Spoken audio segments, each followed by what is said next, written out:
Hey guys, welcome back to the channel. This is a story about what if Naruto has the Phoenix summoning contract Chunin exam. Before I start, please support for more amazing content and do consider subscribing to my channel and share this video with your friends. This is written by Ninja Knight, link in the description and support writer. Let's start the video. The Namikaze chronicles the Blade Edge. The cloud of white smoke sailed into the night sky over the small islands of Wave Country. Its source, a young shinobi by the name of Uzumaki Naruto, genin of the Konohagakure no Sado. The village hidden in the leaves. The 11-year-old boy was busy practicing the latest task set forth by his often late sensei Hada Kakashi, using his chakra to climb a tree without using his hands. Sweat covered his face, his ghastly orange jumpsuit was marred with dirt and torn edges of material. He had been at this all evening and was slowly getting higher up the large tree, but it wasn't enough. The battle earlier today with Kiri missing Nin Momochi's abuser clearly showed his lack of skill in the ninja arts. How could he ever hope to become Hokage at this rate? Hokage, that was his dream, the one thing he strived to achieve. But he knew deep down the village would never accept him as leader, ever since that night in the forest when he overheard the traitor Mizuki refer to him as the Kyuubi. It made sense now, all those beatings as a child. The cold lonely nights, the mobs chasing him everywhere he went. All because the Yondaime had chosen him to be its prison. The Yondaime Hokage, the greatest ninja the village had ever produced, and his own personnel hero had stopped the beast and sealed it into him. He became a ninja to strive towards greatness, to be just like the Yondaime. But something had to change. He gouged another mark into the tree bark, marking his position from the latest attempt. Then suddenly his control slipped as his body fell towards the ground below, landing with a thud, his body too tired to carry on. Darkness soon enveloped him. After what seemed like hours, a pair of bright blue eyes snapped open, but saw nothing. He was enveloped in complete darkness. "Where the hell am I?" whispered Naruto. "We have waited many centuries for a warrior worthy enough, a warrior to be granted our power." "You are that warrior, Uzumaki," Naruto said, a deep ominous voice in the dark. Naruto looked around frantically looking for the source of the voice. "Who said that? Show yourself." Three very distinct and different roars then pierced the darkness. The form stepped out of the darkness and into view. The brightly colored and very large serpentine dragon. The brilliant white tiger, the glorious red and orange phoenix, the scared beasts of legend stood in front of the young ninja. Naruto's eyes widened at the sight. What could they possibly want from him? "What do you want with me?" he asked, a tremor in his voice. "Uzumaki Naruto, we stand here before you wishing bestow you with immense power," spoke the dragon, bowing its giant head. "I am Ryaka, High King of all dragons." "Naruto, you possess the heart of a dragon. Your life has been a long and lonely road, but it has made you stronger, tougher and powerful. We dragons admire that, so I bestow upon you the Lord Dragon summoning contract, this sword and finally the seal that once locked away your memories now released." As Ryuka spoke, Naruto caught a large summoning contract, its heavy weight nearly knocking him to the ground. A dazzling white katana sword had levitated in front of him. He felt as if something had unlocked inside his mind. As memories came flooding back, knowledge flowed through him like a great river. Naruto bowed his head. "Thank you, Ryuka Dono." The dragon responded, baring its massive teeth in a smile. "Makes us proud, Naruto, as your mother once did." Naruto smiled at the dragon's words. His new knowledge granting him access to memories once locked away deep inside his mind, including the identity of his mother. Uzumaki Kushina. Soon enough the phoenix spoke, unfurling its massive shimmering wings of flames, illuminating the darkness. "Uzumaki Naruto, my name's Shenro. Leader of the Phoenix clan and Sky Lord, we have watched you for years. Your heart pure, unaffected by the evil that exists in this world. You fight for justice, something this world sorely needs. So we bestow upon you the Phoenix summoning contract, the mighty blade Hisakikahe, flaming justice, and finally break the seal locking away your soul." Once again Naruto felt a seal break inside him as she felt energy rise up through him from head to toe. It felt warm and familiar. "Thank you, Shenro Dono." The phoenix nodded, folding its wings back down. Naruto then saw the mighty white tiger step forward. "Uzumaki Naruto. My name is Haiku, leader of the White Tiger clan and Lord of Thunder.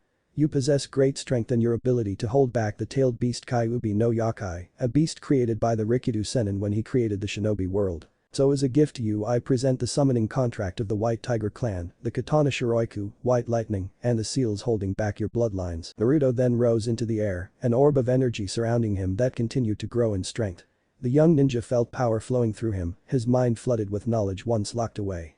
Suddenly the energy died down as she gently lowered to the ground. Naruto took to a bended knee as a large pair of large pure white feathered wings burst from his back and unfurled to their full length. The Uzumaki clan were the stuff of legends. Said to be been descended from Tenshi, angels, themselves giving rise to their long lifespan and power, spoke Haiku. Naruto looked left and right, admiring his new wings. "You mentions bloodlines, Haiku Dono?" asked Naruto, standing tall. "Allow me," Haiku interrupted Ryuka. The mighty tiger nodded, letting the dragon take the floor. The Namikaze clan, your father's family were ninjutsu specialists said to be descended from an ancient and noble clan lost to the ages. You are now the last Namikaze. Naruto, your second bloodline is called the Gonjin, the Five Rings, it grants you control over all the elements of ninjutsu, explained the mighty dragon. Naruto was shocked beyond belief, never in his wildest dreams had he thought he would be standing in front of three creatures of legend. His body humming with energy and power, his mind open and clear. His past unlocked and his future before him. This is so awesome, he cheered, pumping a fist into the air. The legendary beasts laughing at the display. Now go forth Namikaze Uzumaki Naruto, bring peace and justice to this tainted world, you have our utmost confidence and faith. Naruto nodded, smiling at the beast's return to this realm, and Naruto faded into the darkness. Returning to reality, a new power about to be unleashed. The rise of the new Namikaze. Chapter 2. The moon hung high in the cloudless night sky, a soft breeze blew through the grassy area where the motionless body of young Uzumaki Naruto laid. The pair of bright blue eyes snapped open and adjusted to the darkness, his head was pounding, his entire body ached like nothing he had ever felt before. Suddenly the pain in his head increased to such a degree he passed out, plunging into the darkness of his mind once again. Drip, drip. It was dark, Naruto's eyes snapped opened. He felt water lapping at his body from all sides, he turned his head, his eyes focusing on a large golden gate, secured with a paper bearing the kanji seal. He slowly got to his feet, is standing atop the water facing the cage. A pair of menacing red eyes glowed in the darkness behind the golden bars, soon a large ominous shape moved into the light. The dark being of destruction known as the Kyuubi no Kitsune, nine-tailed fox. So my fleshling prison has finally graced me with his presence, said the Kyuubi, baring its huge teeth. I am pleased you have finally had those blasted seals removed and now allow us to meet face to face. Naruto smiled, his bright blue eyes meeting the fiery orbs of the giant fox. What do you know of these seals, Kyuubi? He asked. Hardly surprising you weren't aware of them after I was sealed within you by your blasted father. The civilian council of the Konoha was worried about the power that you would obtain. Not only were you the son of Uzumaki Kushina, my previous container, but also Namikaze Minato, their yondaime. The seals were placed on you to lock away your memories of your parents and make you stupid, for the lack of a better word. Another seal was placed to contain your soul, thus severing your ties to the formidable bloodline you were born into and your connection to me. The final seal was lock away your bloodline limits themselves. The council thought it would contain you and allow them to do what they wanted. Little did they know that if you died, it would release me from my prison, explained Kyuubi. Naruto grit his teeth, his fingernails digging into the skin of his palms. Those damn counselors had done nothing but treat him like common garbage his whole life. But now it was time to show them what he was truly capable of. What do you want from me, Fox? Asked Naruto calmly. Why did you bring me here? The giant fox sat on its hind legs, its nine tails swishing through the air behind it. I have brought you here for two reasons. Firstly, I wanted to say hi, now we can finally talk. Secondly, I will train you, but on one condition. Naruto eyed the fox carefully. Foxes were master of deception and trickery. What is this condition? Asked the young genin. I want you to kill a certain individual. Now you sound like that useless Uchiha. Naruto was interrupted by the legendary tailed beast slamming its head into the bars as it let loose an almighty roar, sending ripples out across the water. Do not compare me to those demons. Those evil eyes are what caused me to attack your village in first place, but that is a story for another time. Do you accept these terms? Naruto placed a finger on his chin. He would need training to control his newly unlocked abilities, and who better than a legendary tailed beast? I accept your terms, Kyuubi, said Naruto, folding his arms, smirking. The giant fox nodded before it became surrounded by red smoke. The colored mist swirled around its giant body, getting smaller by the second. Almost as quickly as it appeared, it was gone, leaving behind the visage of a young redhead dressed in a white kimono, ample cleavage on display, long red locks drifting behind her. Naruto was dumbstruck. Who knew the Kyuubi was a Zohid? Staring his rude Naruto-kun, spoke the now human-sized Kyuubi. Naruto quickly shook his head, clearing his mind of dirty thoughts. Kyuubi? The young woman nodded yes. I thought this would be a more suitable way to train you. We will train here in your subconscious. Anything you learn here you will be able to use in the real world. Will we have enough time? Asked Naruto. Kyuubi smiled, nodding her head. For every day that passes here, only a minute passes in the real world. But I think we need to change the scenery, she said, clicking her fingers. The sower soon changed into an open grassy field, filled with wooden targets and trees, a soft wind blowing through the area. Wow, this is your subconscious, Naruto. Everything here is in your control, so shall we begin, said the fox woman, smiling. Naruto nodded with vigor. He would finally be able to show everyone finally what he was made of. The next morning the sun was rising over Nami no Kuni, blinking against the bright light, assaulting his eyelids. Naruto groaned as he sat up, rubbing his face. The memories of his subconscious training sessions with Kyuubi increased the intense ache his body was feeling. The tailed fox woman was a damn slave driver. He's never worked that hard in his life. Suddenly his eyes focused on a figure stood just in front of him, a young girl with straight black hair dressed in light green kimono, carrying a basket filled with herbs and plants. "Hello there. You know it's dangerous to sleep outside, right?" she said. Naruto slowly got to his feet. "I'm sorry, I must have fallen asleep, I was training, you see." The girl cocked her head to the side. "Oh, I see, judging by your headband you must be a ninja of Konoha." "That's right, Uzumaki Naruto is my name," said the genin proudly, trying not to give too much away. "What's yours?" he finished. "I'm Haku, I was out this morning collecting some medical herbs for my father. And this is no civilian, she has the same chakra signature as the Kiri hunter nin from the fight with Zabuza," he thought. "Haku," said Naruto, gaining the girl's attention. "Your father wouldn't happen to carry a large sword and hail from Kurigakure no Sato, would he?" inquired Naruto. The shock registered on the young girl's face was confirmation enough. "How Atwo are you?" she stuttered. "Who I am exactly will be explained in due time, but I wish for you to relay a message to your father," he said, looking directly into the young girl's eyes. "Once Gato has been dealt with, I wish to offer him a chance to stop running and live a better life. Can you give him that message?" Haku nodded. "Yes, I can deliver that message to him, but tell me, why do you want to help us so badly? No one has ever cared that much before." "Because everyone deserves a second chance, we must all have a reason to fight to protect the ones we love," said Naruto, smiling before turning walking away. "You are an interesting one, Uzumaki Naruto," she thought before disappearing back into the forest, returning to the hideout. "Do you think it was wise to let her leave just like that, Naruto?" asked Kyuubi in his mind. "Yes, I sense goodness in her," replied Naruto through this mindscape. "Everyone deserves a second chance, Kyuubi, plus her father would be an outstanding Kenjutsu sensei." "Well, I can't fault on that point, you would be more dangerous with a spoon at the moment," mocked the great-tailed best from behind the seal on the boy's stomach. "Thousands of years old, and that's the best comeback you've got," he replied with a deadpan voice. "You just wait until I get to back down here, boy, your ass will be mine," thundered Kyuubi. Yeah, whatever you say, Kyuubi." By the time Naruto made his way back to the bridge builder's house, everyone was still asleep, so he smoothly and quietly climbed the stairs and entered his room.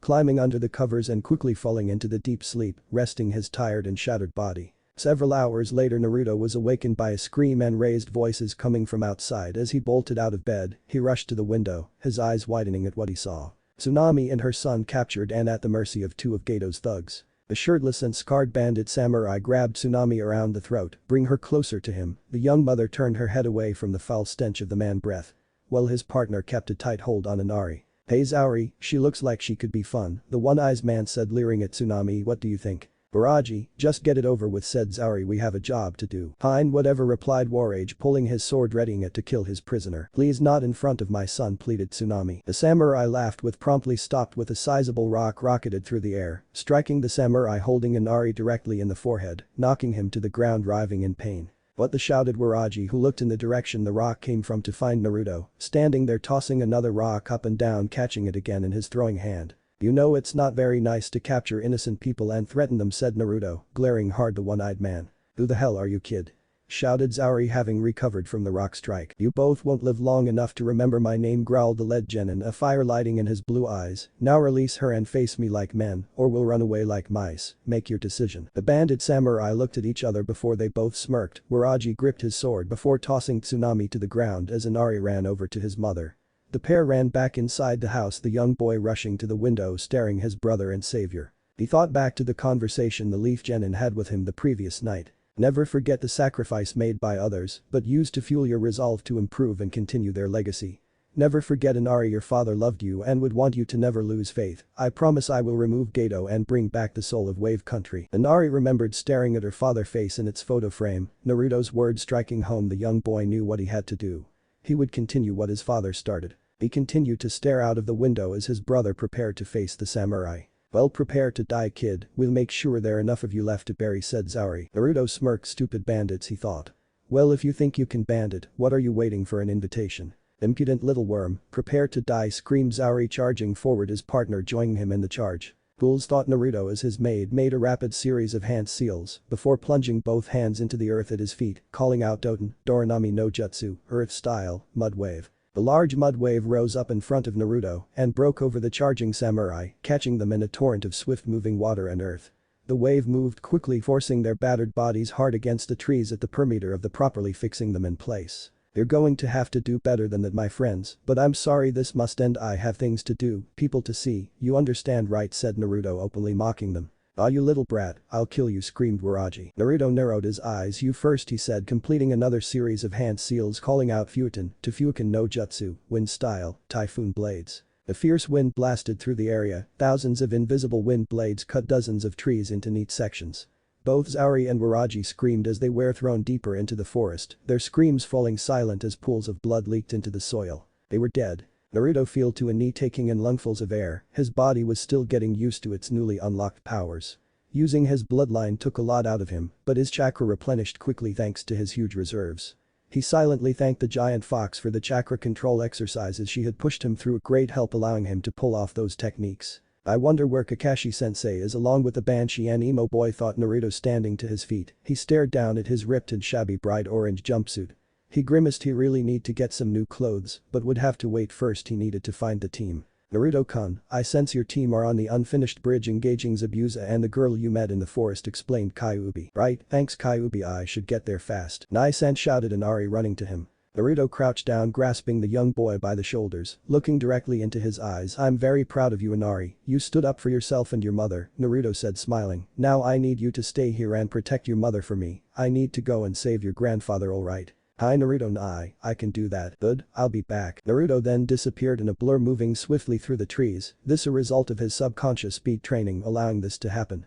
Naruto sped towards the bridge, hoping his would arrive in time. He needed to, lives depended on it. Chapter 3. Clang. The noise made as the metal of a kunai and the raw steel of giant great sword met, locked in deadly combat, the kunai in the hand of the Konoha Jounin had a Kakashi, the copy ninja. A prodigy from a young age in the shinobi arts and prized student of the Yondaime Hokage, known as the copy ninja, thanks to his lone Sharingan eye, the treasured Dijutsu of the Uchiha clan. It was a gift from his fallen comrade Uchiha Obito, a gift the Kakashi had made a promise to repay. It was the last thing he did. His opponent, feared throughout Kurigakure as one of the 7 swordsmen. The demon Mamachi Zabuza. His mighty head-cleaving sword struggling against the kunai held by the copy ninja. "Why don't you just give Haddock, just hand me the old man and this will be over," taunted Zabuza. "I'll even make it quick." "I think I'll pass," replied the lazy-eyed Jounin. The ninja then jumped away in opposite directions, putting some distance between them. Zabuza looked to his left to his apprentice Haku activator ice mirrors. Inside the dome alone Genin. Uchiha Sasuke. "Ahaha, I hope you're ready to lose one of your students," copy ninja shouted the swordsman. "No one escapes the ice mirrors." Kakashi said nothing as he looked over his shoulder. He could see Sasuke was in real trouble, but he couldn't leave Zabuza unattended. If he did, it would endanger his other student Haruno Sakura, who was guarding the bridge builder. "If you think that, then you clearly don't know an Uchiha when you see one." Zabuza heaved his sword onto his shoulder. "Whatever. Let's finish this before I start to get bored," he said. Kakashi nodded as he reached up to his headband and revealed his scarred and lone Sharingan eye. "Let's finish this," he said. "Be careful Sasuke," he thought. The 2 Jounin ninja then jumped towards the other, doing battle once again. Meanwhile, trapped in a dome of ice mirrors, the ghostly image of the masked hunter nin moving from panel to panel, Uchiha Sasuke was breathing hard, his entire body hurt, and he had yet to lay a single hit on his opponent. "Why don't you just give up?" said Haku, hidden behind her mask. "Your reasons for fighting do nothing but hinder your chances of beating me." Sasuke looked confused, and Uchiha's reasons for fighting are our own. "I don't need anything more than that," he said. "Then you are doomed to fail," replied Haku, who made a single hand sign as senbon needles composed of water and ice descended from the room. The dome. Sasuke dodged as best he could in the limited space the dome provided him, but many of the needles struck home. The pain in his body increased tenfold as the famed last Uchiha dropped the ground. Utterly defeated. "Hoenn Uchiha will not be defeated by this. Wiklingi must kill Itachi. It is my Gomi vengeance," thought Sasuke, power building up behind his eyes as they turned from jet black orbs of the night to blood red, a single kami in each. He had unlocked the Dijutsu of the Uchiha. The Sharingan. Haku moved out, the mirror senbon needle in hand. The hunter ninja ready to strike the final blow. "Believe me when I say I take no pleasure in ending your life, but it is Zabuza-sama's will, and it must be done," said Haku. "No, I will not let it end this way, not will Itachi." Still breaths, thought the Uchiha as the senbon needle descended ready to kill. Sasuke reacted quickly, his prone body phasing out, a Bunshin clone, as he reappeared behind Haku, his fingers rapidly making hand seals before he called out. Paten, Gakakyu no Jutsu, fire style, great fireball technique. The large fireball erupted from the mouth of the genin, enveloping the dome in flames. Sasuke soon ending his technique, the masked hunter nin nowhere to be seen. "Once again you failed to realize you lack the strength of will to defeat me," said a voice from behind the leaf genin. Sasuke turned to see that the hunter ninja unharmed, protected by the mirrors, his eyes widened, his body trembled. He don't even notice the senbon needles descend once more. Until a scream pierced air over the mist-covered bridge. At the bridge entrance, Haruno Sakura, the only kunoichi on the team, stood kunai in hand protecting the bridge builder. Her worry was increasing by the second the mist covering the bridge, blocking her vision of her sensei and her precious Asuka-kun. She prided herself on being the Uchiha's #1 fangirl. A scream filled the air. It pierced her very soul. It sounded like Sasuke. "Sasuke-kun," she screamed. Meanwhile on the bridge, Zabuza's laugh filled the mist surrounding Kakashi. "It seems you were wrong, Kakashi, about your precious student." Kakashi taunted the Kiri missing nin. Kakashi thought sadly he had failed to protect his students. Before he could wallow in self-doubt and failure, a voice called out loudly through the mist. "Suiton, Suryuiton no Jutsu, water style, water dragon technique." Suddenly the mist cleared as a large water dragon rose up over the edge of the bridge and dived towards the swordsman, who jumped away avoiding the attack. "What the," said Kakashi. A shadowy blur then appeared on the bridge and raced towards the ice mirror dome, rapidly making seals as the mist cleared, quickly disappearing. His target revealed. The shadow called out. "Oten, Iwajin Katsu no Jutsu, Earth Style, Fist of Rock." The large earth-made fist gathered around the new arrival's closed hand, its heavy weight striking the mirror. The shock wave easily shattering the mirror into hundreds of pieces. The shadow then quickly grabbed Sasuke and disappeared from the dome. Haku, surprised by the new arrival, failed to notice the burning explosive note that had been left on the furthest mirror. That was until it exploded, sending a tower of flame into the air and breaking the remaining mirrors. Haku was sent flying through the air, landing hard on the concrete surface of the bridge. "What is this, Kakashi?" demanded Zabuza. The copy ninja focused his single eye as the new arrival came into view, his back to them, the bright orange jumpsuit, a dead giveaway to the person's identity. Even if the bright blonde hair wasn't enough. "Naruto." Uzumaki Naruto turned, looking over his left shoulder. "Hey sensei, how's it going?" asked the blonde jovially. "Would you mind explaining where you've been the last 2 days?" "In due time, Kakashi sensei, but we have a mission to finish," said Naruto before he looked down, having been alerted by a groaning noise at his feet. "I didn't need you to save me, dope," said Sasuke weakly. Naruto glared hard at the fallen emo boy. "Shut your face, Uchiha, before I decide to leave your sorry ass to die next time." Sasuke just groaned in response. "Damn dope," he thought. Zabuza laughed at the little exchange. "You have very weird students, Kakashi, but that blonde boy is an interesting one to destroy one of Haku's mirrors, like his did as an accomplishment," noted the swordsman. "Yes, an interesting one indeed," thought Kakashi. He wondered what had brought about this change in the orange-wearing ninja. He sensed something was very different about the boy. Something he couldn't quite figure out. Zabuza readied his sword. "Shall we finish this, Kakashi?" "Yes, I think we should," replied the Jounin as he reached into his flak jacket, pulling a scroll from its holder before taking a swipe of blood from a wound Zabuza had inflicted earlier. He swiped his blood-covered thumb down the center of the scroll and then slammed it into the ground, calling out Doten, Kuchius. "Suga no Jutsu, Earth Style, Summoning Technique. Tracking Fang Technique." Zabuza soon found himself trapped. A pack of ninja dogs held him in place, jaws and teeth sinking into his flesh, the Kiri-nin wincing in pain at the feeling of sharp teeth penetrating his skin. He was trapped. "You want this to end," said Kakashi, standing to his full height. "My nin dogs now have your scent. You're trapped in their iron bite. Now it's time to show you my one true original technique," he finished as he crouched slightly, his right hand down, his left gripping its opposite at the wrist. Lightning energy gathered around the famed Konoha ninja in a ring. "Bakiri, Lightning Blade." Kakashi then unleashed a burst of speed, hurtling towards the deadly Kiri missing nin. Kakashi leaped up, rearing back his lightning-covered hand and thrusting it forward. His Sharingan eye caught sight of Haku, who had suddenly appeared in front of her master, protecting him. "I will not allow you to kill Zabuza-sama," cried Haku. However, it was too late to stop the attack as the copy ninja's lightning-encased hand plunged into its target, but not the one he was expecting. A earth and rock barrier had surrounded the Kiri ninjas, protecting them from the lightning-based attack. Kakashi pulled his head out as the earthen barrier fell. "Naruto, what are you doing?" "Kakashi-sensei, please don't kill them," pleaded Naruto, the source of the barrier that had protected the pair. "I believe they deserve a second chance." Kakashi eyed his student carefully. He was wondering if the young boy had completely lost his mind, but it dawned on him they could be of some use to Konoha.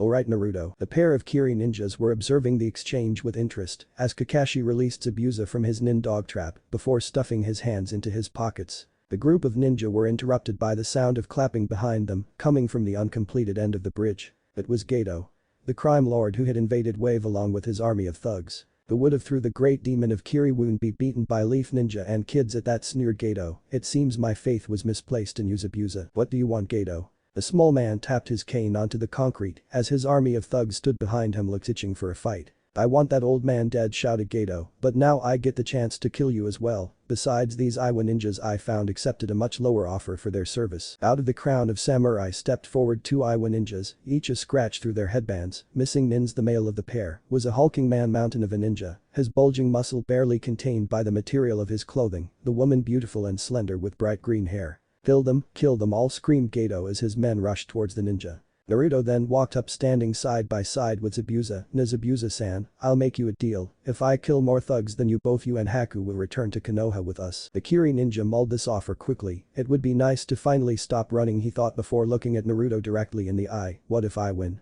he asked. "Then you can go on your merry way." Zabuza hefted his sword to his shoulder as Haku stood ready to attack. "You got yourself a deal, kid. Let's cut loose," said the swordsman. Naruto nodded happily. "Alright." Kakashi just stood shocked. What happened to the slightly idiotic hyperactive knucklehead ninja that was Naruto before they left? He would definitely need to report this to the Hokage. "Na-sensei, are you okay?" asked Naruto. Shaking his head, clearing his mind. "Yes Naruto, thank you, let's finish this mission." Naruto observed his sensei and Zabuza phase out in a blur, as did Haku. Naruto closed his eyes, focusing his chakra, quickly completing a series of hand seals before he called out his attack as the thugs drew closer. Poised to end his life. Chapter 4. Naruto narrowed his eyes. He focused his chakra as he saw the band of thugs rush towards him. As a single bead of sweat ran down his cheek, he knew what he had to do for the people of Wave, for justice to be served. Completing his final hand seal, he screamed out over the noise of the onrushing samurai Raiden, "Kikihi no Jutsu, lightning style, final light." Naruto thrust his hands forward as large ball of lightning energy gathering between his clawed fingers as a large white beam of energy swept past the onrushing samurai. Men and bodies were sent flying into the air, crashing into the water below. Naruto took a fight stance, smirking at his enemy. "Naruto is off the ninjutsu for a bit, it's training your newly opened bloodline limit," echoed Kyuubi in his mind. "Right," replied Naruto through his mind. Naruto ducked as katana blade sailed over his head. Naruto jumped into the air and rocked the lone samurai attacker with a solid roundhouse kick. His body was sent flying back, skidding along the surface of the bridge, taking his cohorts with him. "You are all scum," screamed Naruto following that swine Gato. "Now you will all face justice by my hand." He finished, throwing his hand to the side, calling out Shiroiku, white lightning. His gift from the White Tiger clan appearing in his hand, gleaming in the sunlight. "You think you can take us all, brat? You and that toothpick," taunted one of the samurai, causing the others to laugh. Naruto glared hard at the thugs. "You will all do well to remember your place. Come on, let's just kill this kid." "Yeah, let's get him." The band of thugs facing with Naruto rushed in again, unknowingly charging towards their own deaths. In an instant Naruto pushed the blade free from its scabbard with his thumb, his chakra building before he screamed out. "Itoryu Ii. Kari Tora, one sword style, draw and resheath technique. Hunting tiger." As Naruto unsheathed his sword, a large crescent-shaped energy blade rushed towards the onrushing samurai. A large explosion billowed into the air, leaving behind the bodies of a few dozen samurai, all dead at his feet. "Ami-sama, Kakashi, where did you find this kid?" asked Zabuza, very impressed with the kid's kenjutsu skill. "I have no idea," he responded. "Naruto, what happened to you?" thought the copy ninja. From his prone position, Uchiha Sasuke had the perfect viewpoint. He was witnessing the dead last of his academy class lay waste to dozens of samurai, almost like they were nothing, his teeth gnashed in anger. "How does he have this power? He deserve it more. I need to kill him," raged the young Uchiha. "That idiot, he'll never be better than Sasuke-kun," thought the pinhead. As Naruto sheathed his blade, a shadow phased into view behind him. It was one of the larger missing Iwa ninja. A giant fist raised into the air, ready to crush the young leaf ninja under its weight. The fist impacted the bridge surface, kicking up a cloud of dust. Naruto shouted. Kakashi, seeing his student take the hit. "You're going to have to try better than that, Rocky-chan," said a voice as Naruto appeared unharmed some distance from the Iwa nin, who was growling in anger at the nickname. "Seijin, do not let that little brat rattle your cage," shouted the female Iwa nin. Naruto smirked, clearly have achieved his goal of angering his rather large opponent. He placed his sword on his back as a white cloth appearing diagonally across his chest, securing it place. "Well, want to try again?" Seijin screamed in rage. The hulking Iwa nin was always slow in thought and quick to anger. A very useless combination in a shinobi. "You're dead now, brat," screamed Seijin. Naruto smirked, however that soon dropped from his face when Seijin slammed his giant fists into the ground. The Iwa Chunin screamed out Doten, Aritsu no Yori, Earth style, royal armor, earth and giant slabs of concrete, then gathered around Seijin until he stood 10 feet tall with giant fists and the body of a rock golem. "Be ready to die, brat," screamed Seijin. Naruto simply curled his fingers. Seijin screamed in rage and dashed forward, the ground shaking under his heavy pounding steps. Naruto rolled forward and phased out and reappeared standing at the edge of the bridge, the misty and choppy waters of Nami below. Oraki-chan, Naruto shouted. Seijin growled under his breath, he turned his hulking rock-covered body and charged towards Naruto. That's it, come on a little more, whispered Naruto. As the hulking Iwa-nin drew closer, Naruto thrust his fist forward before calling out Ninpu. Ichikasui, ninja art. Chain spike. A long length of grey metal chain links extended out from Naruto's arm at the tip, a deadly needle-sharp spike. The metal chain easily penetrated the rock-covered Seijin's body before wrapping around the leg. Naruto once again focused his chakra and made a single seal. Once again he called out of the battle noise. Raiden, Kasurai no Jutsu, lightning style, chain lightning. The large electrical current raced down the chain, it soon enveloped the rock-clad Iwa-nin, who screamed in pain.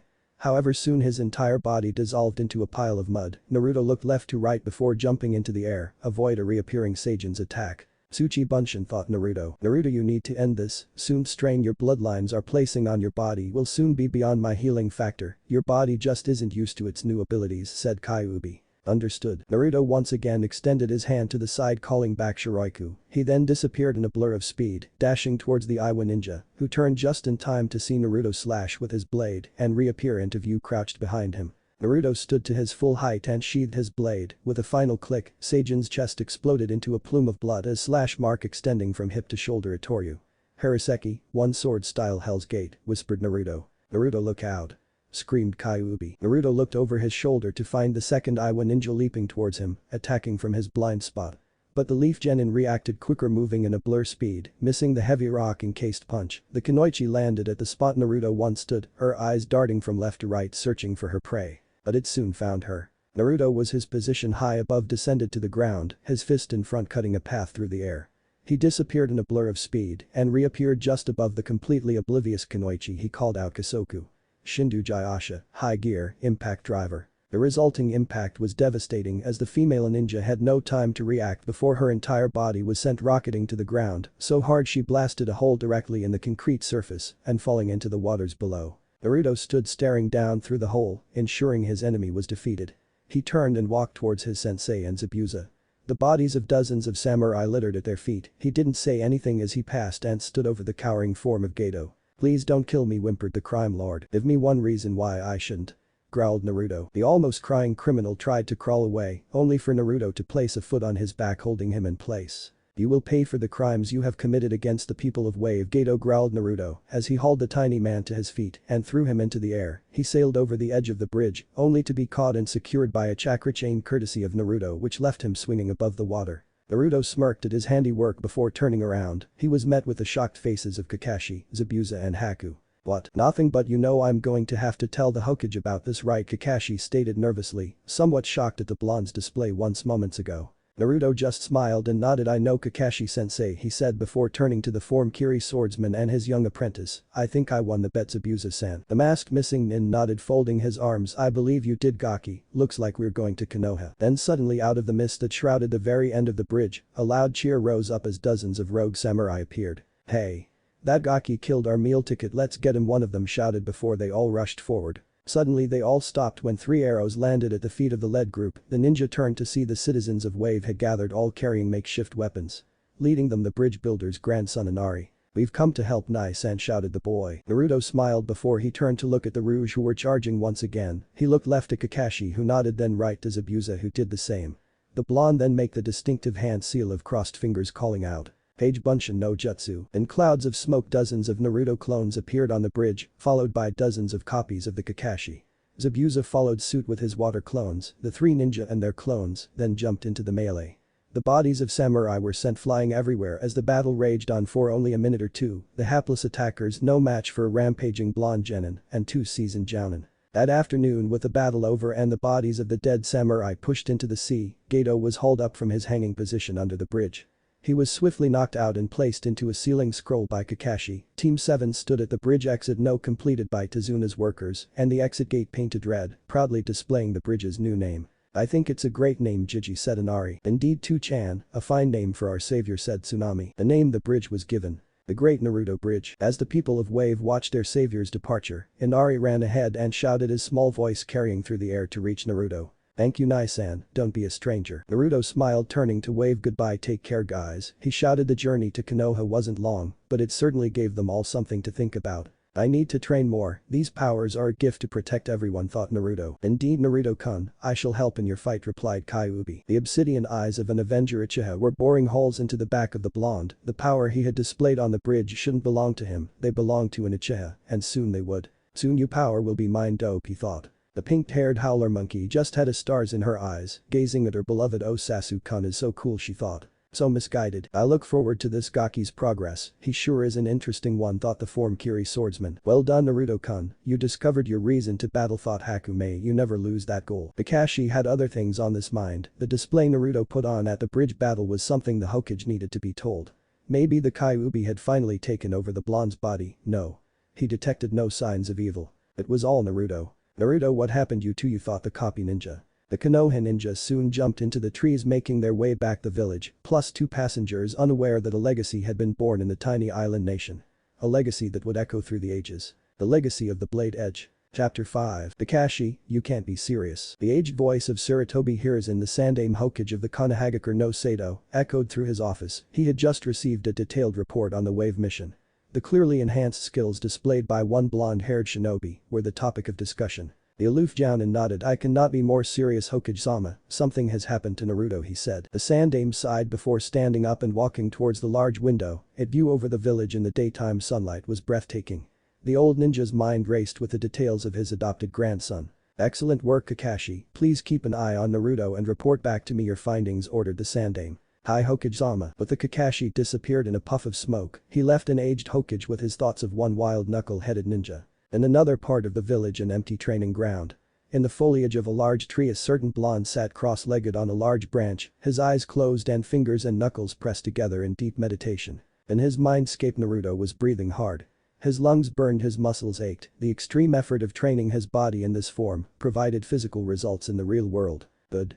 Most excellent Naruto-kun, said the Kyuubi, the almost blood-red kimono she wore flowing in the breeze that drifted across the grassy plain created in Naruto's mind. Thank you sensei, replied Naruto. Naruto-kun, by conditioning your body it will improve the use of your bloodlines, explained Kyuubi, stepping in front of the young genin. The strain you placed on your body and Nami cannot be repeated. I healed you this time, but I fear there would not be a second chance. Naruto nodded as he took a combat stance once again. Kyuubi nodded. Alright, begin. Once you've finished you are to make as many cage bunshin as you can.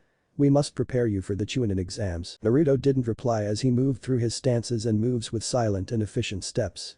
Once completed he moved over to a nearby tree, he jumped, his hands gripping the tree bark, his body hanging below. He then lifted his body up with arm strength alone, his biceps clenching with each lift up. Then with a feat of acrobatics Naruto spun his body until his was sitting on the tree branch, he then leaned back and went about suspended abdominal crunches. The visible play of his muscles clearly evident under his skin. Naruto then dropped down, landing gently. Suddenly his head snapped to the side, his real-world self sensing something in the distance. His ocean blue eyes snapped open as he rolled backwards, his arms pushing into the ground, sending him into the air, landing on his feet. His right hand at his hip, a kunai spinning through his fingers as he took a stance, weapon at the ready. But he saw nothing. Naruto-kun, be ready, I sense evil in this area, said Kyuubi in his mind. Right, replied Naruto. Naruto's eyes focused when suddenly 3 kunai raced towards, bursting out of the tree line. The young leaf ninja reacted quickly, batting the kunai away. He then launched his own, the sharpened point embedding in the bark of a tree at the edge of the small forest in the training ground. The area then erupted in a large explosion. The paper explosive note Naruto had attached, blasting trees from the ground, a human-shaped shadow, then darted into the clearing, standing 6 feet in height in the attire of a ninja. The headband tied around his forehead surprised Naruto. The Megakure no Sado, the village hidden in the rain. Aim, what would you want with us, said Kyuubi. Naruto didn't reply, but kept his attention solely focused on the new arrival, who stood with an air of arrogance about him. You should know better than to attack a ninja of the village you are currently standing in, said Naruto. Either that, or you clearly have a death wish. The aim ninja just smirked. You've got a big mouth for someone so short. State your purpose here before I make you eat those words, spat Naruto. The aim ninja simply smirked again, folding his arms. I'm here for the annual Chunin exams, but I sensed something powerful and decided to test out my abilities, said the aim ninja. Little did I know it was just some brat. Naruto clenched his fist, his nails digging into the palm of his hand. Tell me your name.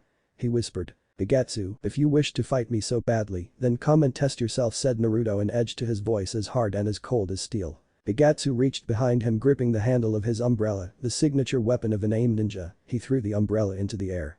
The simply object opened as hundreds of thin black needles rained from the sky, heading towards Naruto, who deftly backflipped, avoiding the deadly projectiles. Naruto landed back on the ground. The momentum causing him to slid across the dirt, his feet digging in, he dashed towards Yagetsu. The aim ninja seeing the attack clearly jumped away only for the image of Naruto to disappear. An after image he thought. Yagetsu jumped into the air, his eyes scanning frantically for any sign of the blonde-haired ninja. He soon felt it before he saw it. The aim ninja then felt a strong kick to his left shoulder, sending his body spinning, his head pointed at the ground. He then felt arms and legs wrap around his body. The two tangled bodies then fell towards the ground. Naruto called out, "Ichiryu. Kakyu Kajeki, First Dragon. Airstrike." Yagetsu had impacted the ground with tremendous force. A shock wave radiated out in all directions. Naruto rolled away from the body he had just forced into the earth and stood ready. The power he had felt rolling off of this mere genin meant an attack like the one he had just used wouldn't spell the end of this opponent. He knew one simply truth, Yagetsu was no genin. The aim ninja wrenched his body out of the dirt, his dark eyes bored holes into the Konoha genin, who simply stood his face displaying an image of indifference. "It's going to take more than that," said Yagetsu. Naruto smirked. "I thought so." Yagetsu clenched his fist before his body dissolved into a puddle of water. Naruto jumped back, putting some distance between himself and his enemy. Blue eyes scanned the area, his body humming with energy. Naruto's eyes widened as he felt an immense heat coming from behind him. Yagetsu smirked, having unleashed a large fireball streaking towards the young blonde ninja. His eyes widened as large explosion filled the grassy area of the training field. "It seems you failed my test, young genin," said Yagetsu. The aim ninja soon had his mouth firmly shut as a heavy fist impacted his jaw, his body was sent rocketing into the tree line. The sheer force breaking trees in half as his body crashed into the dirt. Naruto soon appeared above the clearly broken body of his enemy. "It seems you failed your own test," Baka said. Naruto. Yagetsu tried to speak, blood clogged his throat, only a gargle escaped his lips before his eyes closed. Naruto closed his own eyes and disappeared in a flash, but his sudden departure meant he missed the body of the aim ninja break into a puddle of water. The unharmed body of Yagetsu then stepped out from behind a tree smirking. "The master must be informed of this," said Yagetsu before disappearing in a flash. Naruto appeared in a flash, stood atop the railing on the roof of the Hokage Tower. His bright blue eyes staring out over the village. "It's a beautiful sight, isn't it?" said an aged voice from behind. Naruto smiled, looking over his shoulder. The Sandaime Hokage Sarutobi stood, his pipe hanging from his mouth, his robes fluttering in the breeze. "Gigi, I was wondering when you would come to speak with me," said Naruto, looking out over the village again. Sarutobi walked towards the railing, standing next to his adopted grandson. "It seems we are both seeking answers, Naruto." "Did you know of the seals that were placed on me?" asked the blonde. Sarutobi sighed. He knew this day would come, but he hoped it wouldn't be this soon. But the world was often unpredictable, no more so than Uzumaki. "Naruto. It was the night the Kyuubi attack started. The Sandaime, as you know, your father the Yondaime, sealed the Kyuubi into your body, but before any of us could reach you, waylaid by the chaos of the battle. You were found crying on the ground some distance from your father's body. You appeared fine and we suspected nothing but." Naruto looked down at the aged Hokage. "But what, Gigi?" On the ground nearby was a dead ninja belonging to Ruten group, supremely loyal to Danzo. Naruto fist clenched in anger. "Danzo, a scheming warhawk," he thought. "Naruto-kun, you must be careful around Danzo," said Kyuubi in his mind. "He may be as old as the Hokage, but he is something not to be messed with. We must bide our time." "You're right, Kyuubi. In time I will send Danzo to the Shinigami myself," he replied back. He was broken from his revere as the Hokage spoke up. "Naruto, I am so very sorry. I was unable to protect you. You have failed your father's dying wish." Naruto smiled and jumped off the rail and walked away, but not before he placed a hand on his surrogate grandfather's shoulder. "Worry not, Hokage-sama. I know you did all you could," Naruto said, smiling. "My faith in you or this village has not faltered. Besides, you will need something to take that hat from you eventually," said Naruto, smiling a foxy grin. Sarutobi released a breath he didn't even know he was holding, but he couldn't have been more proud than he was at this very moment.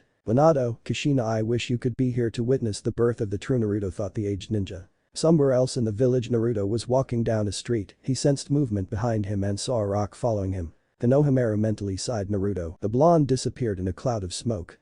Almost as soon as he did, the rock flipped over, revealing the Sandaime's grandson Konohamaru and his friends Yuden and Mogi. "Where did he go?"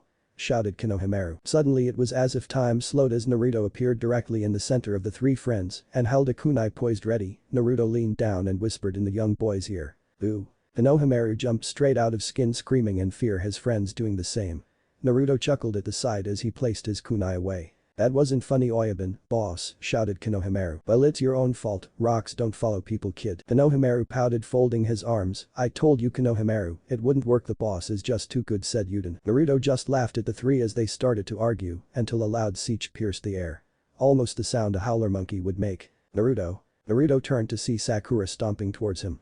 Yes, Sakura. The pink-haired genin looked steamed. Kakashi-sensei called a meeting. He sent me to find you. You're an hour late, Baka, she screamed. Hey Oyabun, is she your girlfriend? Asked Konohamaru. Naruto sighed and bonked the kid on the head, knocking him to the ground. Get real, Konohamaru. Konohamaru swiftly righted himself. Yeah, I sure you could do much better than a pink-haired howler monkey, Konohamaru said, smiling. Naruto almost failed to contain his laughter as he noticed a fire erupted in both of Sakura's eyes, the flames stoked higher and higher by the second. Time to go. Hey kid, better run, Naruto said as he took off running in the other direction. Boss, Konohamaru wondered before he caught the angry look into Sakura's eyes. Boss would up, don't leave is with that thing. The three kids then took off running following Naruto. Get back here, you little brat, screeched Sakura. Konohamaru ran as hard as he could before he ran into the something hard, knocking him to the ground. Ouch. Konohamaru was then lifted into the air, a hand grabbing his shirt and scarf. Hey you little brat, that hurt, said a young genin from Sunagakure no Sato, his face covered in purple painted lines and a black jumpsuit and a bandaged object hanging on his back.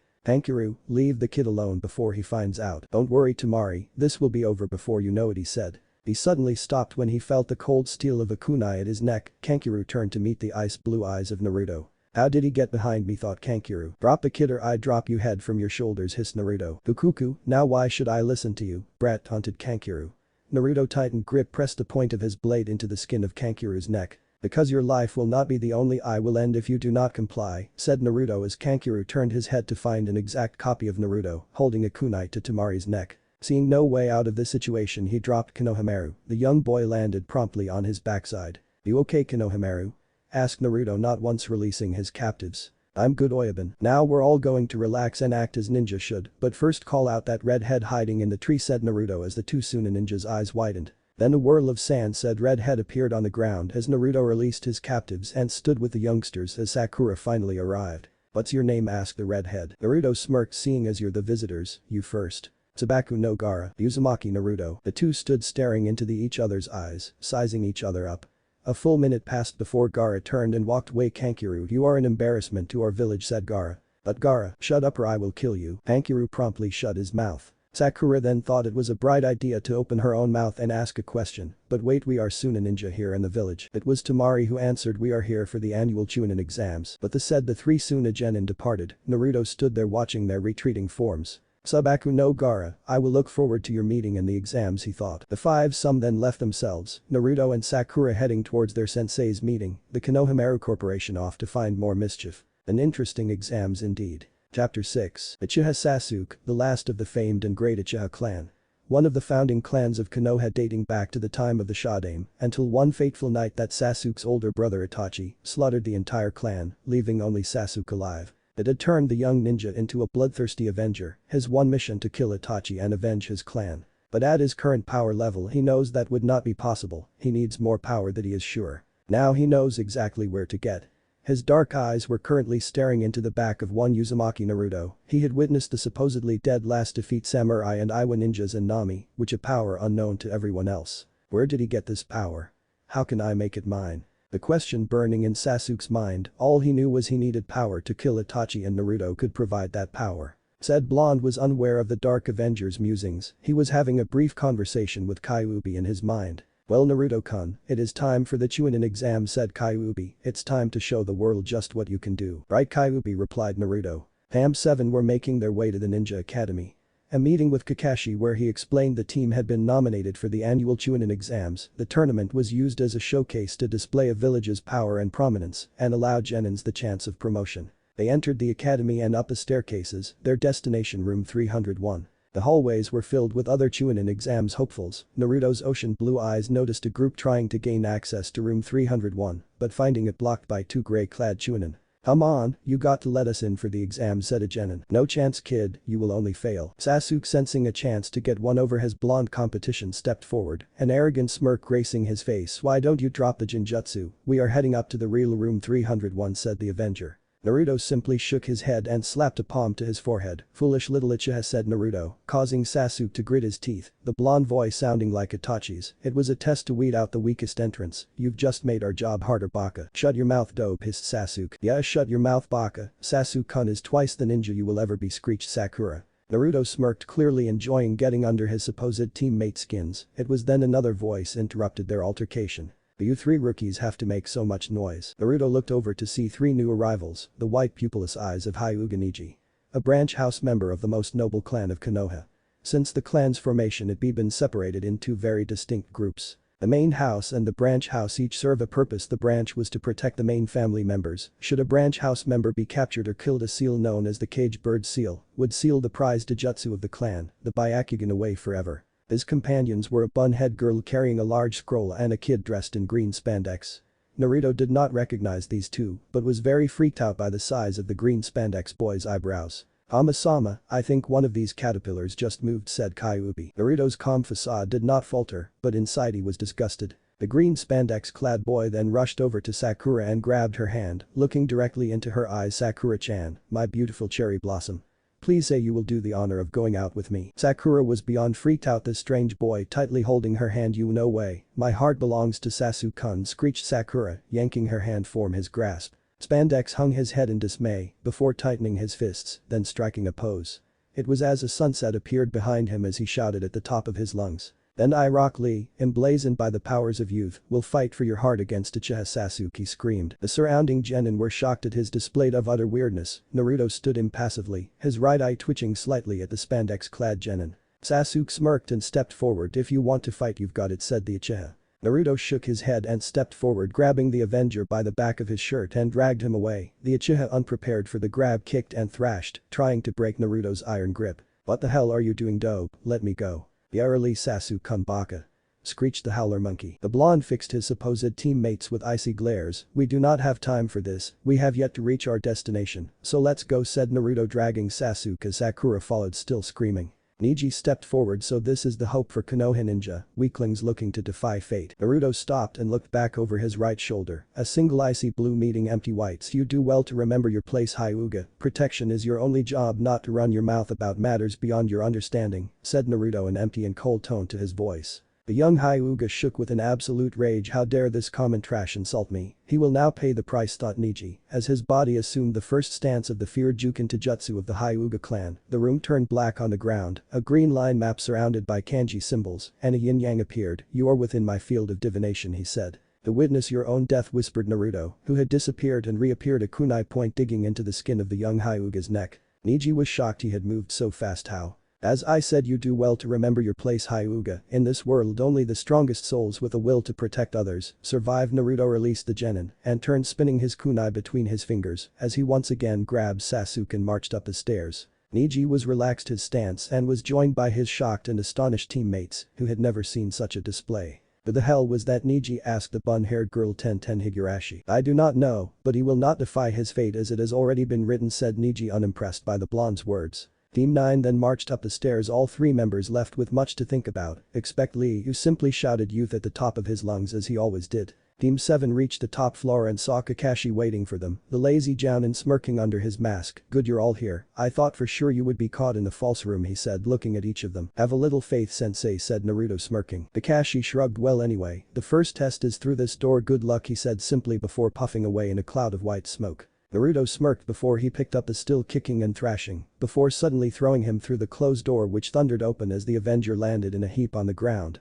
The noise had alerted all of the other genin entrants, who were glaring at the new arrived genins. "Man, so this is the Chunin exams, huh?" said a new voice. Naruto turned and saw a new team had arrived, composed of Inuzuka Kiba and his canine partner Akamaru, the meek and shy heiress of the Hyuga clan Hinata, and finally the quiet loner that was Aburam Shino. "Hey, dog breath," said Naruto, ribbing Kiba. The canine growl escaped the Inuzuka air. "What was that, dope?" he screamed. Naruto just stood there smirking at Kiba's display of bravado. "Go eat your chew toy, Kiba," said Naruto, folding his arms. Before Kiba had a chance to say anything else, another voice interrupted them. "Man, you are all so troublesome, some of us were trying to sleep." Naruto renogized them as Team 10, consisting of the brilliant but supremely lazy Nara Shikamaru, the big-boned Akimichi Choji and Yamanaki Ino.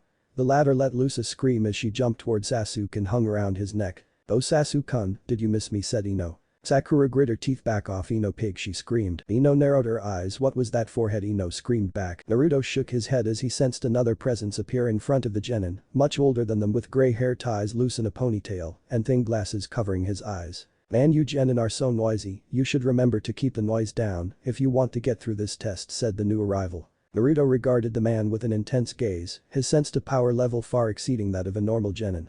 In fact it resembled the level he sensed from Kakashi. This was wrong, there was no way he was a genin. Naruto-kun, you are correct, this is no normal ninja.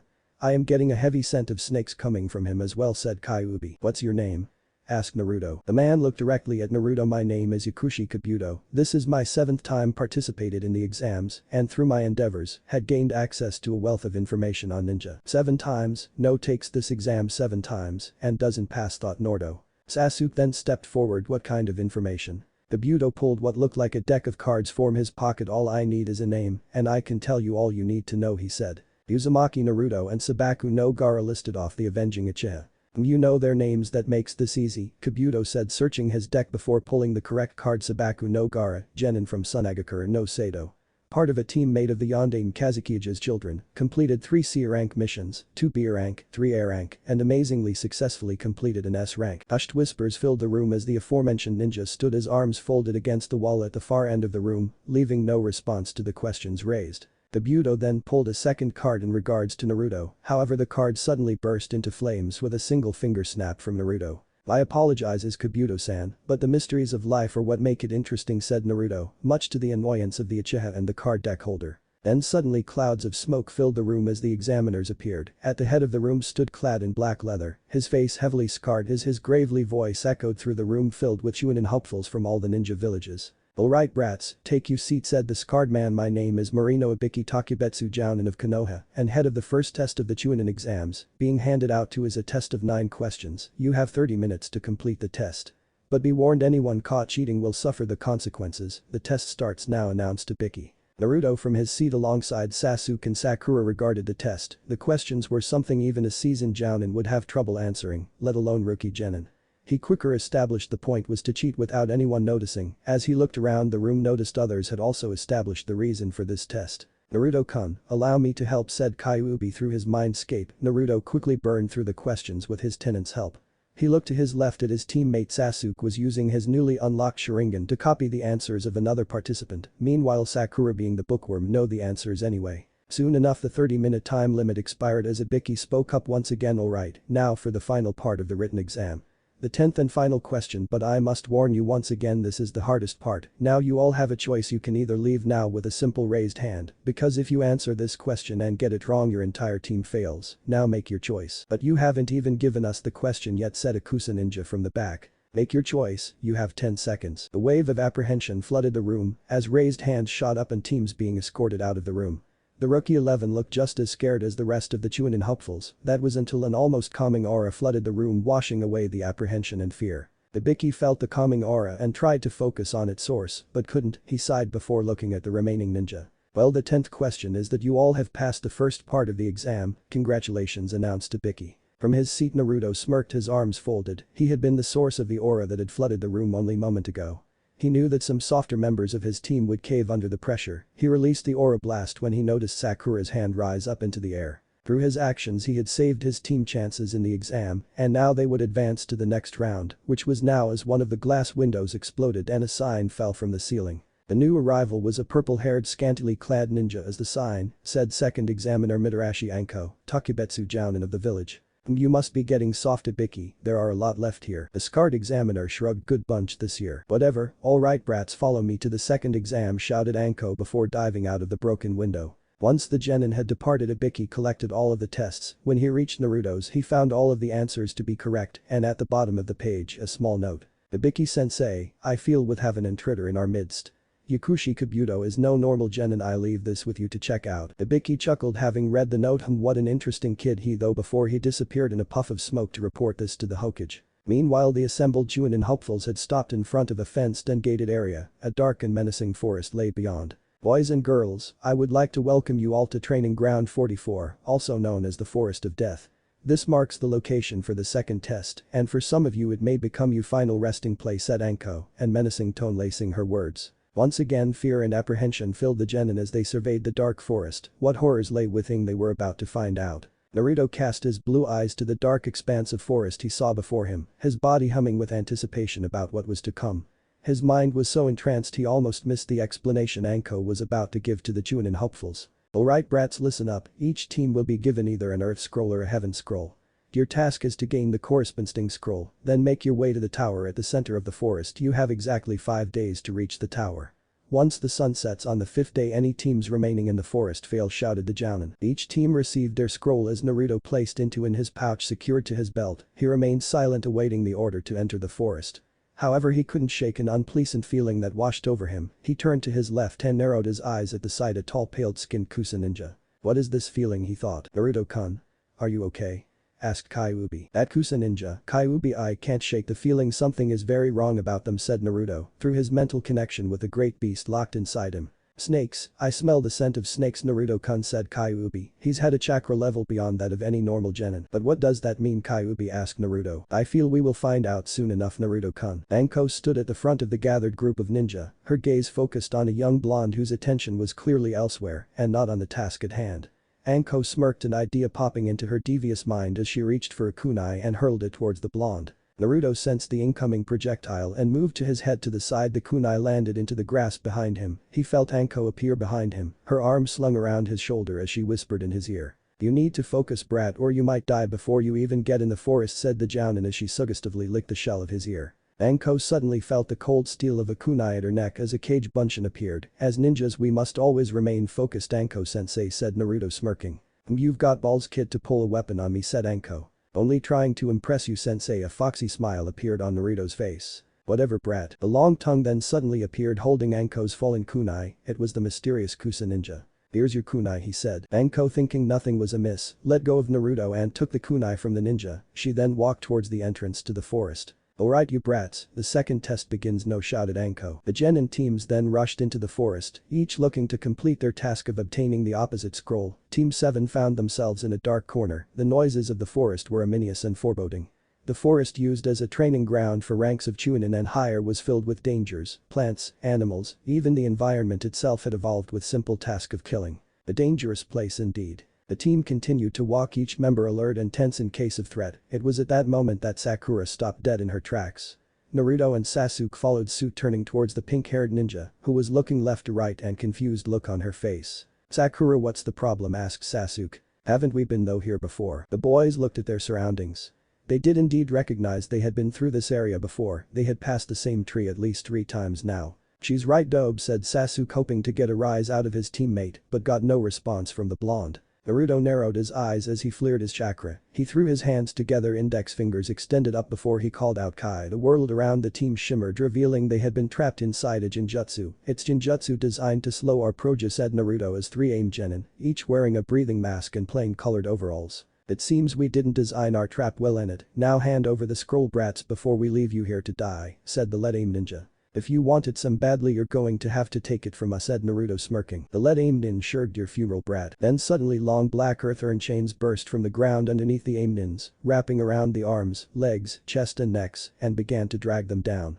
The lead looked around, trying to catch sight of their attacker. He got his answer when a voice called out in the distance. Oden, Kasui no Yomi, Earth style, chains of the underworld. Overconfidence appeared to be your downfall, my friend, said Naruto, walking towards the ninjas caught in his trap. The trio tried to struggle against their bonds, the chain securing them barely moved. Naruto crouched down and reached into the leader's pouch and relieved them of their scroll. Unfortunately, it was a heaven scroll like the one they already had. Naruto then threw the scroll into the distance and walked back to his teammates. Hey you bastard, you can't leave us like this, shouted the lead. Naruto didn't stop, but simply clicked his fingers as the chains tightened. The chains then began to drag the aim genin underground until only their heads remained above the dirt. So long, guys, shouted Naruto, waving his hand before Team 7 disappeared into the trees. As the team took to the tree tops, a certain Uchiha couldn't help but grit his teeth at the display once his blonde-haired teammate had put on.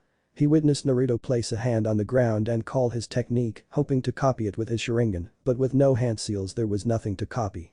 This angered the Uchiha Avenger. Your power will be mine, Dope, you can count on that. Suddenly an explosion was heard coming from the direction that had just departed from. Smoke could be seen rising into the sky above the trees. What was that? Asked Sakura. It appears they tried to escape my trap, replied Naruto. Both Sasuke and Sakura stared wide-eyed at their teammate as they moved deeper into the forest hunting for an earth scroll. Meanwhile, in the council chambers of the Konoha, Sarutobi Hiruzen Sandaime Hokage was fighting another battle. A battle that he had fought for years, a battle against the civilian council and the elders of the village over one single subject. Uzumaki Naruto.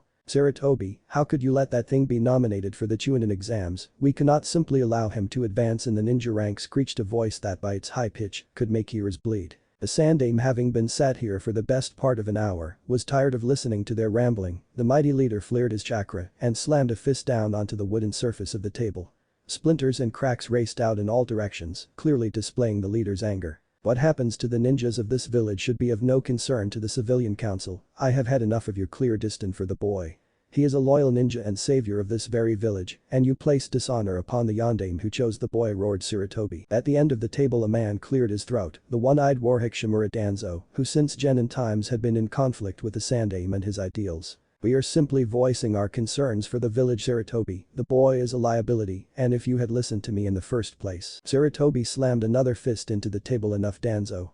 I told you then and I will tell you now, Naruto will never be placed in your care to be turned into a weapon. Danzo stared impassively at his rival. Old fool Sarutobi, he thought. Sarutobi then stood from the table. This council is dismissed. The village leader then left and retreated back to the relative safe haven of his office. He was surprised to find someone already there, sitting on the open windowsill, dressed in red robes with a large scroll tied to his back. His shock white hair extended down his back and tied around his head a horned headband bearing the kanji symbol for oil. He was Jiraiya of the Densetsu no Sannin, legendary 3 ninja. Jiraiya, what the hell are you doing here? Asked the Sandame. Hey sensei, I thought I'd drop in and say hi, said Jiraiya jovially. Sarutobi smirked. It's good you are here, there is something I need to discuss with you, he said. For the next hour Sarutobi told Jiraiya the story of Naruto. The Sannin sat shocked that the son of his prized student was still alive. The yandame had named him godfather to boy, but on the night of the Kyuubi attack he was told the boy had died along with his father and mother. Overcome with grief at the loss, Jiraiya left the village to manage an extensive spy network his had built up, but with Naruto's new abilities and powers, the Sandame felt it was time to inform the boy's godfather. Where's the kid now? Asked the Sannin. He is currently taking part in the second test of the Chunin exams. Jiraiya nodded. I will introduce myself once the second test is complete, he said. I believe that is an excellent idea, Jiraiya. The legendary ninja then stood up. Well sensei, until then I'm off to catch up on my research, he said, laughing as he disappeared in a puff of smoke. Sarutobi sighed, knowing exactly what research his student was referring to. The village leader then reached into the top drawer of his desk. A small book was held in the drawer, a masterful piece of literature called Icha Paradise. The office was soon filled with small perverted giggles. Back inside the forest, Team 7 were once again moving quickly through the trees. Naruto stopped suddenly. He sensed a large chakra signature bearing down on them. Boy dope, why did you stop? Asked Sasuke. Naruto looked in every direction trying to locate the chakra signature. His head snapped back towards his team. Get down, he shouted. Suddenly an intense wind infused with chakra blasted through the area. The leaf genin were almost thrown off the tree branch they had landed on. Naruto, having fallen from the tree, looked over his shoulder as saw a large tree branch rushing up. He flipped in the air and grabbed the branch with his hands. His body spun around the branch. The force sent him flying into the air back up. The unknown attacker suddenly revealed himself to be the unknown Kusa ninja, the same one that had given Naruto the ominous feeling before they entered the forest. Naruto flew towards the unknown ninja and reared his fist back, calling out, Bisoku. Terahiju, high gear, tiger strike. A shockwave of chakra energy erupted from Naruto's fist as the Kusa ninja disappeared. The resulting explosion blew apart the tree limb. Splinters of wood and dust drifted through the air as Naruto landed on another branch. My Naruto-kun, so fisty, said the Kusa nin. Tell me who you are? Asked Naruto. The Kusa ninja smirked before he reached up to his face and started to pull off what seemed to be his skin. With half the mask removed, it revealed pale, almost ashen skin underneath and a single yellow snake-like eye. I have come for Sasuke. Come at me, Uchiha Sasuke. Prove to me you are worthy of the name Uchiha, shouted the ninja. Sasuke, unable to back down from an insult against his family name. Fine, you want an Uchiha, you've got one, he announced, preparing to move towards the unknown ninja. Sasuke, no. Stop. Shouted Naruto. The Kusa nin smirked as he placed a finger towards his snake-like eye as an overwhelming sense of death filled forest. Chakra engulfed the area as both Sakura and Sasuke witnessed their own deaths in their mind's eye. The genins were left frozen in fear, unable to move as the Kusa nin appeared on the branch and walked towards them. I expected much more from the younger brother Uchiha Itachi, said the Kusa ninja. Naruto then blazed in, calling out Suiton, Suryuiden no Jutsu, water style, water dragon technique. A large water dragon then appeared from the surrounding moisture Naruto's Gunjin bloodline, allowing this measure of manipulation. The dragon bore down on the Kusa nin, driving him from the branch and landing safely on another close by. Impressive, Naruto-kun, show me what else you can do. Naruto crouched on another branch staring down his opponent. You will regret those words, team, snarled Naruto as he begun to channel his chakra along with the Kusa nin.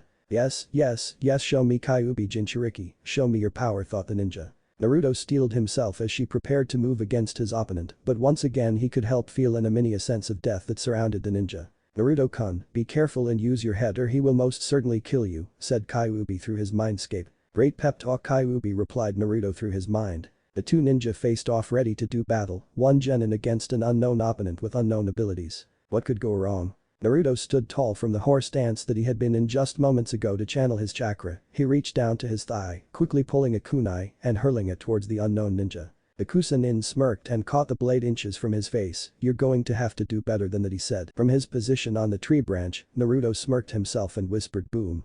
The kunai gripped in the ninja's hand, then exploded sending tree bark and dust into the air.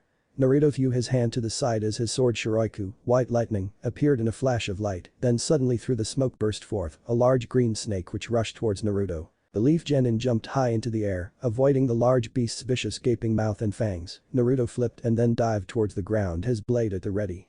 The snake, having found his prey, opened its gaping mouth ready to swallow whole. The blonde white energy gathered around the blade as Naruto slashed, screaming out. Bitoryu. Sandakunin, one sword style. Thunder cannon. The large beam of energy erupted from blade and enveloped the snake. The energy died down as Naruto continued to fall towards the ground. Suddenly the burned and charred snake once again burst through the smoke and closed its giant maw around Naruto. Whoa, whoa, shouted Naruto. The snake extended its forked tongue, happy with its meal, as the Kusa ninja appeared once again, his clothes torn and charred, the remainder of his skin-like mask removed, revealing yet more ashen gray skin and long black hair, dressed in robes tied and secured with a large purple robe. Impudent little brat, snarled the unknown ninja. He then looked at his snake summon, who looked like it was about to throw up. A spray of blood jetted into the air as a sword blade burst through its skin from the inside. The snake's head then fell to the ground as a blood and ooze covered Naruto landed on a branch, once again facing his opponent. Ugh, disgusting, whined Naruto, trying to shake off the chunk. Why, you little brat, you're going to regret that. You will not leave this forest alive, screamed the ninja. Whatever. How about you face me instead of hiding behind your pets, replied Naruto. Do you have any idea who you're messing with? Why don't you tell me? The ninja smirked. My name is Orochimaru. I was once a member of the legendary Sannin, and now your executioner, said Orochimaru as Naruto started laughing almost uncontrollably, angering the Sannin. What's so funny, brat? Naruto stopped laughing abruptly to think that one of the legendary Sannin needed to reveal himself to a mere genin. Silence, you fool. Naruto smirked as he sheathed his blade to his back, a white strap securing it around his chest. This was his plan. He knew at his current power level, he wouldn't stand a chance against some of Orochimaru's power. But if he would throw him off his game and then withdraw, they may just escape with their lives. He cast his vision over to his teammates who were passed out on the ground. Whatever technique the Sannin had used had knocked them clean out. Naruto-kun, I cannot tell you how careful you must be around Orochimaru. You will need every single one of your new skills. Show him what you can do, said Kyuubi. Though I plan to, Kyuubi, replied Naruto. Naruto smirked as he flashed out and appeared directly in front of Orochimaru. A solid punch struck the Sannin in the chest, sending him flying through the wooden truck of the tree to his back.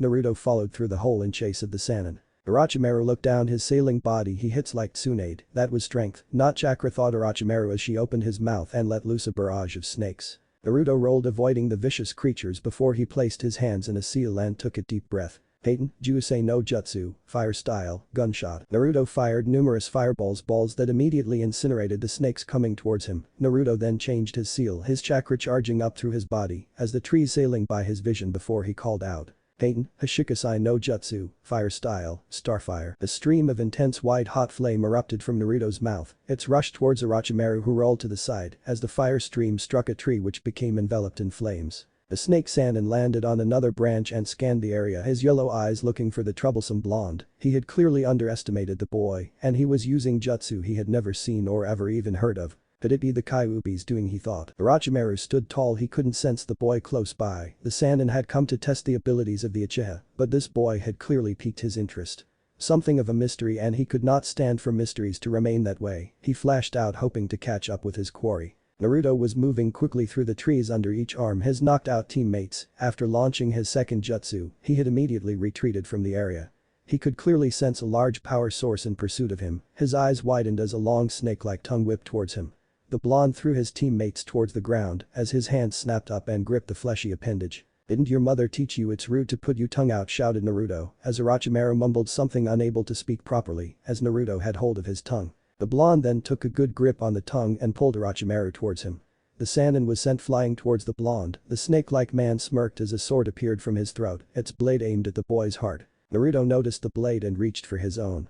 Steel clashed, sparks flying from the blades as Naruto deflected the blade and aimed a kick towards the Sannin's chest. Orochimaru palmed the kick away and slashed with his blade. The steel passed through Naruto's body, who puffed away in a cloud of white smoke. "Page Bunshin," whispered Orochimaru. Naruto appeared some distance away, his hands placed in a seal. Chakra energy hummed around his body as he called out his technique. Suiton, Sashouha no Jutsu, water style, water collision destruction. Orochimaru was shocked. A tower of water surrounded Naruto and grew higher and higher into the air. The mass of water thundered through the forest and rushed towards the snake Sannin. Impossible, how did he create that much water out of nothing? Naruto smirked as he controlled the mass of water which soon enveloped Orochimaru, washing him away into the forest. The Sannin jumped clear of, landed on a tree branch above the deluge. He looked up when he heard Naruto call out again. Suiton, Suryurenda no Jutsu, water style, water dragon barrage. Dozens of water dragon burst forth from the mass of water and rushed towards the Sannin. Orochimaru jumped into the air, twisting and swerving as the dragons attacked relentlessly. The Sannin flashed out and appeared from distance from the troublesome Genin. He had landed on dry land, happy for a brief respite. As the battle continued, a certain Uchiha was coming around his unconscious state. Charcoal gray eyes noticed the battle going on. He had not forgotten the insult against his family and now wanted some of the unknown opponent. He stood up and placed his hands in a seal. As Orochimaru appeared in front of him, the young Uchiha took a deep breath before he called out. Peyton, Kakaku no Jutsu, fire style, great fireball technique. The large fireball escaped the Uchiha's mouth and streaked towards Orochimaru, who flashed away, avoiding the fireball as it sailed away harmlessly into the forest. Orochimaru reappeared and faced Uchiha Sasuke. "So the little Uchiha has decided to face me. It's a shame, really. I expected so much better from the younger brother Uchiha Itachi," said Orochimaru. He was goading the boy, looking for an opportunity to strike and claim his prize, the all-seeing Dijutsu of the clan, the Sharingan. "Watch your mouth, fool. You underestimate the power of the Uchiha," snarled the Uchiha. Naruto cancelled his technique and saw the Uchiha rush towards Orochimaru. "Damn it, that idiot's going to get us all killed," thought Naruto. Orochimaru smirked as his neck then extended to extreme lengths. His snake-like fangs sunk deep into the Uchiha's shoulder.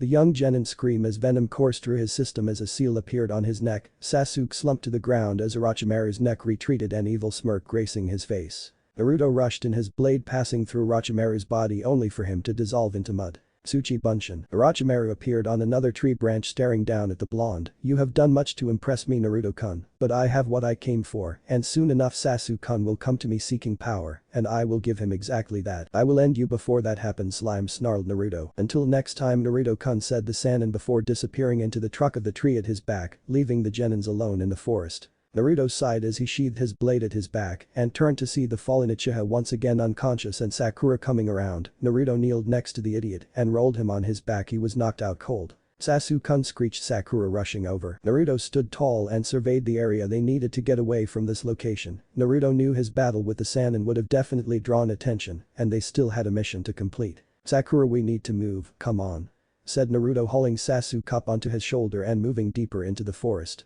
"Naruto, what the hell happened back there?" "Less talking, more movement, Sakura." Team 7 moved deeper into the forest. Naruto couldn't stop the thoughts that raced through his mind. What was Orochimaru's interest in Sasuke? Why was he even here on Konoha? The Hokage needs to be told. It was dark by the time Team 7 found themselves in secure position to rest for the night. Sasuke, still unconscious, was laying in the dark alcove under a tree root system. Naruto lit a small fire for him and Sakura to keep warm. The blonde took the first watch, surveying the darkness in their small area. "Naruto-kun, are you okay?" asked Kyuubi. "Something is bothering me, Kyuubi. Why would someone like Orochimaru show an interest in someone like Sasuke?" replied Naruto through his mental connection. Orochimaru was once a student of the Sandaime. As you know, those students went on to become the Sannin. But somewhere along the way he became corrupt, looking to find out the secrets of the world and learn every jutsu. However, he was stopped by the Sandaime, but at the cost of many lives, thanks to his evil and vile experiments. He then betrayed the village after being turned down as Yondaime. A spot that was filled by your father. Since that time he has spent years trying to find the secret of immortality, explained Kyuubi. "A fool's errand," replied Naruto. "Indeed, but that doesn't stop him from being a dangerous enemy. You did well against him, Naruto. I am very proud. But what did he place on Sasuke?" "I'm not sure, Naruto-kun. Maybe the Hokage or another seal master may be able to provide you with more information." "Maybe you're right. Good night, Kyuubi." "Good night, Naruto-kun." The sunlight peeking through the trees touched Naruto's closed eyelids, which immediately snapped open as he jumped to his feet. He jumped out into the open as Shiroiku, white lightning, appearing in his hand, thumb resting on the decorative tsuba. His bright blue eyes scanned for any threats he could sense something in the distance. "He's certainly quick on the draw, isn't he?" said a voice from the treeline. Naruto focused his bright blue eyes on the dimly lit treeline. 3 figures revealed themselves, 2 boys and a girl, each with a headband bearing the symbol of a musical note, the lead wrapped in dozens of bandages, his back hunched, and one visible eye staring at Naruto. "State your intentions," snarled Naruto. "We are here for Sasuke, wake him up," said the mummy. Naruto smirked. "Sorry, he's unavailable right now, but if you'd like to leave a message, he'll get back to you as soon as he can." The taller of the genin stepped forward, crossing his arms, his palms facing Naruto. Air was rushing out of the holes, an attack of some kind. "Let me teach this fool a lesson, Dosu. I'm Zaku, but remember we are here for Sasuke." Zaku then rushed in and appeared at Naruto's side, his arms extended, palms flat. Air blasted from the palms as Zaku called out Zankyuha, decapitating air waves. The air blast sent rubble and debris blasting through the clearing. Sakura from her position, eyes widened in horror as Naruto disappeared. As the blast wave died down, Zaku started laughing in utter glee at the defeat of the loudmouth. Naruto whispered Sakura. "Boy Baka, you're going to need to do better than that," screamed a voice. Zaku looked to the left and saw Naruto standing in the clearing. He looked no worse for wear despite the attack. Zaku grit his teeth and readied his arms once again. However, he never got the chance to as Naruto appeared in a flash and aimed an heavy kick towards the Sound's genin's head. The force sent Zaku flying as his limp body crashed through the body of a tree, snapping it in half. Dosu's single eye widened at the display as Naruto stepped towards them, his thumb pressing on the tsuba of Shiroiku, white lightning. "Now you have 2 choices. I can either leave your blooded and mangled bodies to rot in this forest, or you can leave you scroll and live to fight another day. Make your choice," explained Naruto. The only female of the group growled. "Just who the hell do you think you are?" she screamed. Naruto's cold blue eyes bored into the girl's. "You death if you do not shut your mouth. No bandage man, make your decision, you have 10 seconds. Dosu reached behind his back retrieving their earth scroll. Suddenly an intense wave of evil energy enveloped the clearing. Naruto looked over his shoulder and saw Sasuke had awoken and was surrounded by a dark aura. "So you've come for me, have you?" said the Uchiha. Sasuke, stand down. Keep quiet, Dobe. It's time they faced the might of an Uchiha. Naruto shook his head and appeared behind the foolish Uchiha and smacked the sheathed sword into boy's neck. The impact sent the boy reeling and once again was knocked unconscious. "Now, as I was saying, throw me the scroll and leave." Dosu, knowing this was a good time to escape, grabbed Zaku and along with the Kunoichi they departed the area. Naruto waited until they were gone before he turned back to the fallen Uchiha and his faithful tag-along. Unknown to the genin team hidden in the trees were teams 8, 9 and 10. The Leaf Genins were astounded by the display put on by the blonde, who easily dispatched his opponents, including that idiot Uchiha. "He's not that impressive," thought Kiba. Naruto-kun, thought the Hyuga heiress. Shino said nothing, but his chakra-eating insects were going crazy at the power they sensed pouring from Naruto. "Way to go, Naruto," thought Shikamaru. "Yum potato chips," thought the portly Akimichi. "Sasuke-kun is still better," thought Ino. "Naruto-kun's powers of youth are exploding out," thought Lee. "That sword is sweet," thought Tenten. "He is defying fate and he will pay the price," thought Niji, narrowing his eyes. Naruto hauled the once again unconscious Uchiha to his shoulder to aid his travel. He hit a pressure point on the pink howler monkey's neck, knocking her out. The blonde then jumped into the trees heading straight for the tower, now having both scrolls to complete their mission. The stone tower lay directly at the heart of the forest and was the finish line. Naruto entered and threw both scrolls onto the floor. The paper overlapped, revealing a seal, as white smoke puffed into the air to reveal a figure. "Imino Iruka. Iruka-sensei, I need to see the Hokage immediately," asked Naruto, throwing Sasuke and Sakura to the floor. The academy teacher was shocked but nodded dumbly before he spoke. "All right, Naruto, I'll take you to the Hokage. Also, you have completed the second test in record time." "After I've had my say, Iruka-sensei, that won't matter," said Naruto. The pair then quickly left the chamber and navigated the halls of the tower. Soon enough they found themselves in the Hokage's chamber. "Hokage-sama. Naruto has something he wishes to tell you." Sarutobi turned from his view out the tower window to face the blonde. The aged shinobi took note of Naruto's shredded jumpsuit and dirt that marred his skin. He knew the Chunin exams were no joke, but the expression on Naruto's face knew it was very important. "Naruto-kun. Hokage-sama, I bring news that the traitor Orochimaru is in the village and was disguised as a genin to infiltrate the exams. He attacked us in the forest and placed a seal on the Uchiha. He explained he came here for him. I was unable to stop him," explained Naruto. Sarutobi's eyes widened at the news as he clicked his fingers and several Anbu appeared, the masked elite ninja of the village and personnel guards of the Hokage. "Taka, I want you and your team to closely monitor all sound shinobi in the village. If we are to stop Orochimaru, we must first know exactly what he is planning." "Hi, Hokage-sama." The Anbu team departed as Sarutobi once again turned to Naruto, who stood patiently awaiting further orders from his surrogate grandfather. "Naruto-kun, I would like to thank you for efforts in bringing me this news. I would take this time to rest, as the exams have yet to conclude," said Sarutobi. Hi Hokage-sama. Naruto then turned and exited the room. He turned left, walking down the hall towards the lodgings that were housed in the tower. Inside the office, Aratobi sat in his chair, letting loose a tired sigh. After all these years, his wayward student had returned to once again cause harm to the village. He closed his eyes as he sensed a presence appear in the office. He opened his eyes and saw Jiraiya standing in front of the desk. Did I hear right, sensei? Has that bastard returned to the village? He has, Jiraiya. Naruto-kun did an outstanding job in escaping him, and he explained the Uchiha has been given the curse seal. I should see Kakashi and have the thing sealed. See to that, Jiraiya. The white-haired man nodded, disappearing in a puff of smoke, leaving the Hokage to his thoughts and troubles. At night, Naruto sat cross-legged on his bed in deep meditation. In his mindscape, he was pushing himself to new limits.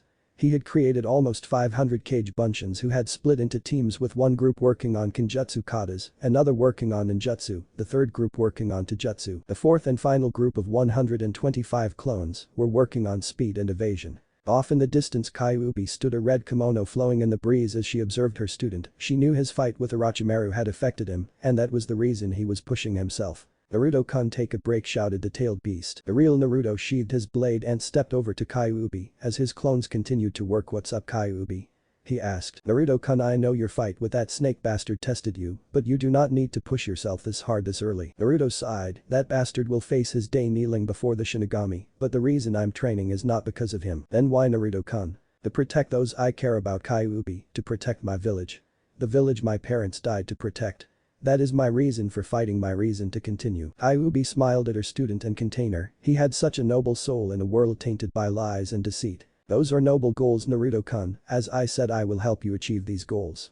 Just don't push yourself, okay? Naruto smiled. Okay, sensei. The tailed beast watched the blonde walk back towards his battalion of clones to continue his training. She knew he would have a tough road ahead, but if anyone could walk that road, it was Naruto. 4 days passed. By the time the second test was complete, all of the Leaf teams had made it through, along with teams from AIM, Odo and Suna. Naruto stood on the balcony above a stone-flagged fighting arena. At the end of the room, a large statue stood overlooking the ring. Naruto was smirking and admiring his new threads. He had returned to his room one evening to find a set of combat boots, black cargo pants, a black vest, and a black and white knee-length leather jacket. The standard blue leaf headband now replaced with a black cloth version. He was awaiting the arrival of his team and sensei. That didn't take long. The scowling Uchiha and his faithful pet arrived, along with the aloof Jounin, whose head was as always buried in his orange book. Soon enough the remainder of the teams had arrived as the Hokage stepped forward and cleared his throat. Congratulations on making it through the second test. However, as we have a higher number of participants than expected, we must hold preliminary rounds to whittle down the numbers. Suddenly a sickly-looking Chunin appeared on the field. Hokage-sama, allow me to explain, please, he said. Please do. Hate. 2 fighters will enter and battle until a winner is declared. Winners will advance to the Chunin exam finals, said Hade, directing everyone to the board at the back of the room. All prelim fights will follow canon, except Naruto will not be fighting Kiba. He has already been eliminated by one of the AIM genin. Naruto will fight Igatsu of AIM, remember him. The next participants please report to the ring. Uzumaki Naruto, vs. Igatsu. Naruto's eyes widened at the sight on the board as he read the name on the board. It was the same name of that mysterious AIM ninja he had met in the forest training ground. Naruto had ended his life, he had witnessed it with his own eyes. Naruto hopped the balcony and landed gracefully. The audience stepped forward to the railings to observe the battle. Show me your power, dope, so I can take it from you, thought the Uchiha. Meanwhile, disguised as an Odo Jounin, Orochimaru smirked. You interest me, Naruto-kun. Show me the extent of your abilities, thought the snake Sannin. Naruto faced his opponent, who was grinning like an idiot. Tell me. I watched you die, how are you still alive? Asked Naruto. Igatsu folded his arms. I was asked by my master to test you. I have not completed this task yet, said the genin. Naruto narrowed his eyes. Who is your master? Igatsu smiled, wagging a finger at the blonde. If you want answers to those questions, Naruto, you must defeat me, he said. Fine, have it your way, snarled Naruto, taking a fighting stance as Igatsu did the same. Hayate then stepped between the pair and threw his hand down, calling out Hajime before he jumped away. Neither genin moved but stood motionless, waiting for the other to make the first move, the pair unwilling to upset the balance in the other's favor. Be careful, Naruto-kun, we do not know the extent of this one's ability, said Kyuubi. Understood. Meanwhile, up on the balcony, the AIM Jounin in charge of the team smirked, his arms folded as he intently watched the fight. The master will be pleased, he thought. Naruto had now had enough of waiting and disappeared in a flash, closely followed by Igatsu. The blurs of the light dashed back and forth, each strike leaving sparks in their wake. With one final hit, the pair skidded away from each other, eyes locked, one again taking a stance, Naruto awaiting Igatsu's next move. It didn't take long. Naruto ducked under a punch aimed at his head, then backflipped avoiding a sweeping low kick. Using the strength in his arms he pushed himself up into the air, his body righting itself, and unleashed a ferocious roundhouse kick. The heel of Naruto's boot catching Yagatsu in the jaw, an audible crack could be heard, only for the aimed genin to dissolve into a puddle of water. Izubunshin, thought Naruto. Naruto jumped backwards as a barrage of kunai rushed towards him. The blonde skidded across the stone floor, the muscles in his legs pushing to the side in a rapid change of direction, the kunai sailing past. Naruto reached inside his coat and pulled a single shuriken. He launched the single projectile towards Yagatsu, his hands placed in a single seal as he called out his attack. Shuriken Kage Bunshin no Jutsu. One shuriken became 100 as they filled the arena. Naruto then windmilled his arms, energy gathering around his hands, before he thrust them forward, calling out. Fuetin, Amatsuka's no Jutsu, wind style, heavenly wind. A fierce wind blasted through the arena, the wind increasing the speed and spin of the shurikens. Yagatsu smirked before he took a deep breath and called out his own jutsu. Heitan, Kazanha no Jutsu, fire style, volcano blast. An intense stream of flame escaped Yagatsu's mouth, quickly overwhelming the shurikens, and further intensified by Naruto's wind blast. The flames changed from orange to white and rushed towards Naruto. Suiton, Sujinheki no Jutsu, water style, water formation wall. Naruto spat out a large stream of water in front of him. The white-hot flames made contact as the room was filled with steam, the combatant shrouded from view as the audience looked on in awe and admiration. From the balcony one member of the audience grit his teeth in anger, his blood-red Sharingan eyes active, hoping to copy and many jutsu as he could. But was left empty-handed. Even though his could see the seals being created, his eyes simply would not copy them. Damn you dope, why can't I copy your jutsu? Tell me why. Thought the Avenger. From his seat at the very far end of the room, Sarutobi was stoic, but his eyes betrayed his facade. He was deeply impressed with Naruto's performance so far, but there was something about the boy he was facing, along with the AIM team of ninja. Could they be in league with Orochimaru, thought the village leader. Pushing those thoughts to one side for the moment, he focused back on the battle as the steam cleared, revealing Naruto and his opponent to the audience once again. Yagatsu smiled, a huge smile gracing his face. That was pretty good, Naruto-kun, he said, pulling a kunai from his belt and twirling it around his right hand. It's not over yet, Baka. It will be soon, Naruto-kun. My master asked me to test you, to test your new abilities. He has been watching you for some time. Yagatsu? Shouted the AIM Jounin, alarmed at the word spilling from his mouth. Naruto smirked. It seems you was spilling secrets you were not meant to. It was my job to test you, Naruto-kun. My master decreed it that you be taken alive and bow before his almighty power, said Yagatsu, raising both hands into the air. I bow to no one. Now enough talk, let's finish this. Fine. Naruto threw his right arm to the side as Shiroiku, white lightning, appeared, then throwing his left arm to the side as his second katana Hisakikahe, flaming justice, materialized. Both blades hummed with energy as Naruto spun the blades deftly around his body. His chakra levels continued to build as a fierce wind howled around the leaf genin. The wind became so much the genin and their senseis had to shield their eyes. It continued to build, even the building began to shake. What's Naruto doing?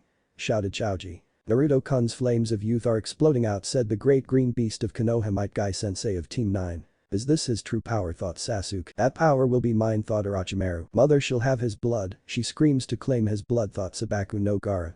Naruto spun his blade one final time before he disappeared in a flash of light that blinded almost everyone in the arena. Naruto appeared in a flash behind Yagatsu. The wind stopped abruptly as he sheathed his blades. Notoryu. Hashira no Y, two-sword style, pillar of light. As Naruto whispered those words, Yagatsu, now frozen stiff, a pillar of white light surrounded him. It then died down as plume of blood and mist sprayed into the air.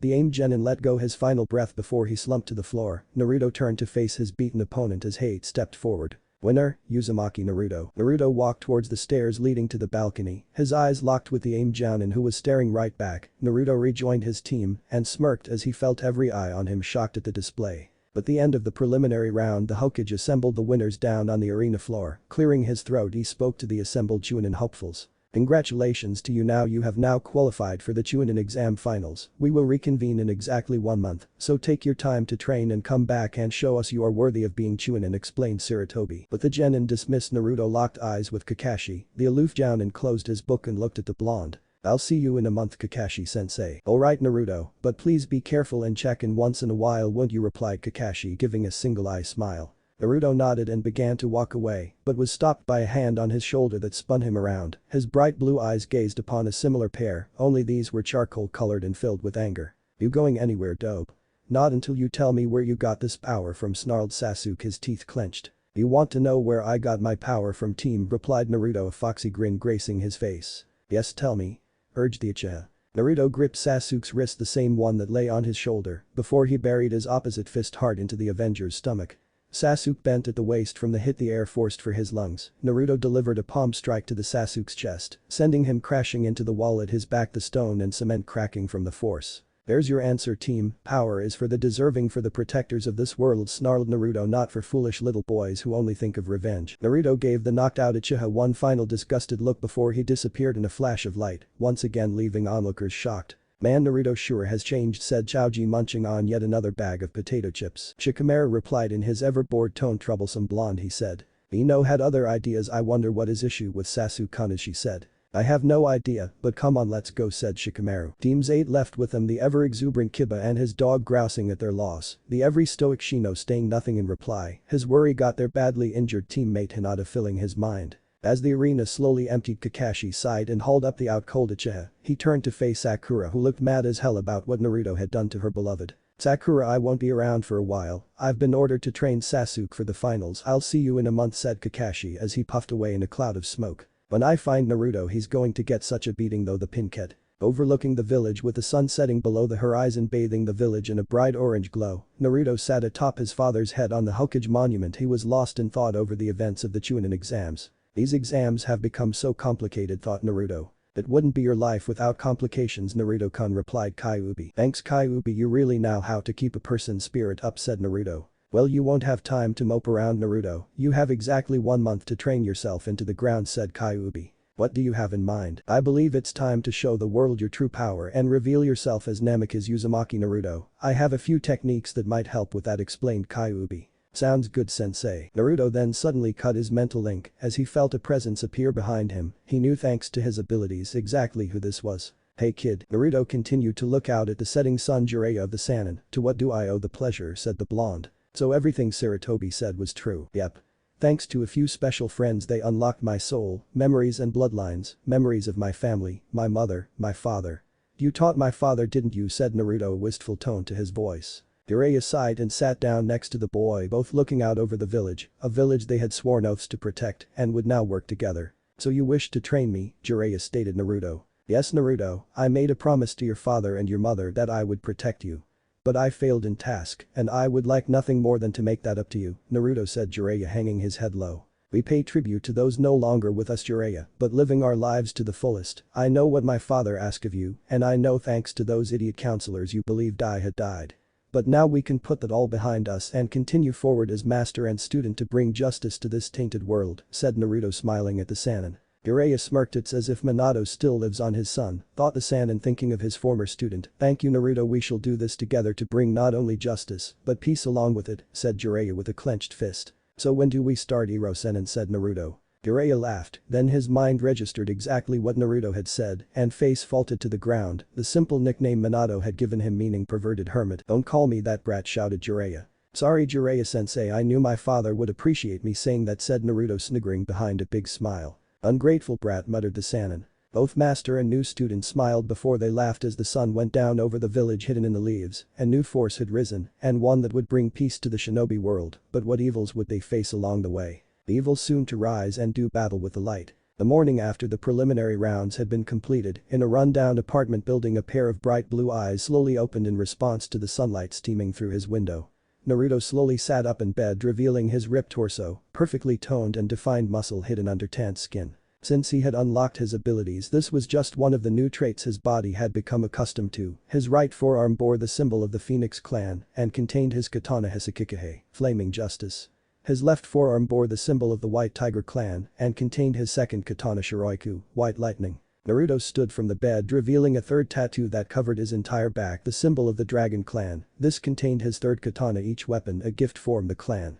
Across his shoulders, etched into his skin, were a set of perfect tattooed angel wings, the gift bestowed upon him from the Uzumaki clan and the source of their incredible lifespan. Naruto began getting ready for his day, picking out his clothes and choosing a healthy breakfast of cereal and fruit. It had taken near threats to his life from Kyuubi to stop eating ramen for breakfast, lunch and dinner. Kyuubi went on to explain that ramen was the main reason he had been so short for his age. Naruto finished his breakfast and stood grabbing his leather jacket as he slipped his arms into the sleeves. The blonde moved towards his front door, only to come face to face with a Nico, cat, mask Anbu ninja who stood blocking Naruto's advance. "Uzumaki-san, you have been requested by Hokage-sama to attend a council meeting," said Nico, before disappearing in a puff of smoke. Naruto sighed, stuffing his hands into his pockets before he disappeared in a puff of smoke. Naruto appeared into the council chamber of Konoha.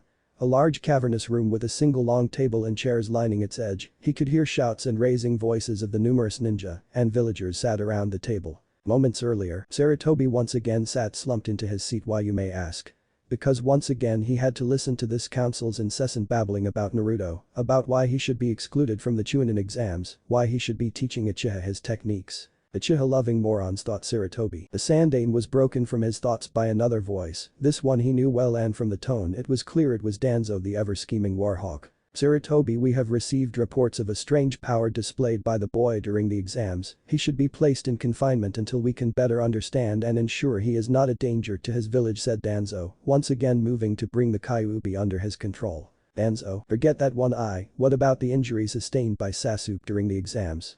We heard he almost put the precious last Uchiha through a wall," screeched a middle-aged pink-haired woman. Before Sarutobi could respond, another voice interceded. "Present time. That team deserved everything he got," shouted Naruto, having heard enough despite his short time in the council room. The assembled members turned to face the blonde as he approached the Sandaime and bowed his head in respect. "You requested my presence, Hokage-sama." Sarutobi laughed at Naruto's unusual respectful tone. "Yes, Naruto-kun, I have invited you to discuss some of the events in the Chunin exams." Naruto nodded as he stood next to the Sandaime facing the council members, a smirk gracing his face that unnerved some of the members. "Naruto, would you care to explain the events of the second test?" asked Sarutobi. "During the course of the second exam, my team was attacked by an S-rank missing nin, who later identified himself as Orochimaru of the Sannin.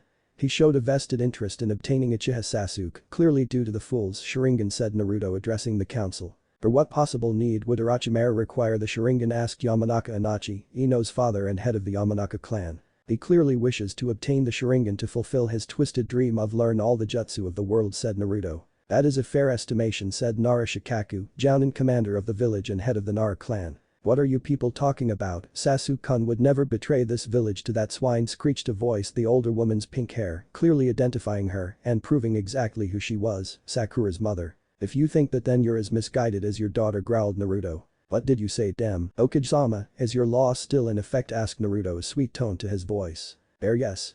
"Yes, it is." "Excellent." Suddenly an intense wave of pressure and killing intent flooded the room, so much so even the Hokage had trouble remaining upright. The pink-haired offender, having stood from her seat, was slammed face first into the wood of the table below. Green eyes widened in fear as she saw a shadow advancing towards her, glowing yellow eyes boring holes into her body. The room changed color, black and red flooding the space, the sound created almost deafening. "If you want a demon, then you've got one," screamed the shadow. The woman screamed in absolute fear until everything suddenly returned to normal. The colors, sounds and surroundings, everything was as it was before. "What was that?" asked a council member. "I do not divulge secrets, I afraid," said Naruto, a foxy grin gracing his face. He didn't want to explain that the whole display was simply an elaborate ninjutsu, powerful enough to even trick the Sharingan, much to Danzo's annoyance. "Hokage-sama, the threat posed by Orochimaru is too much to ignore. He clearly has a motive for appearing in the village. Now we don't know what that is, but we must be prepared," said Naruto. "Well," said Naruto, "you may leave. I don't think we of the council require anything further from you," said Sarutobi. "As you wish, Hokage-sama. Actually, I have a question for you, boy," said Danzo from his position on the civilian side of the council. "I do not answer to civilians, bandage man. If you have a question you can direct them to Hokage-sama," said Naruto, looking over his left shoulder. "How dare you? You will answer our questions, you filthy demon," said another civilian councillor, a merchant of the village and owner of many shops in the village, all of which refused Naruto when he was a child due to the Kyuubi. Naruto tightened his fist and disappeared in a flash before a splash to blood landed on the wooden table. The headless body of the merchant slumped to the ground.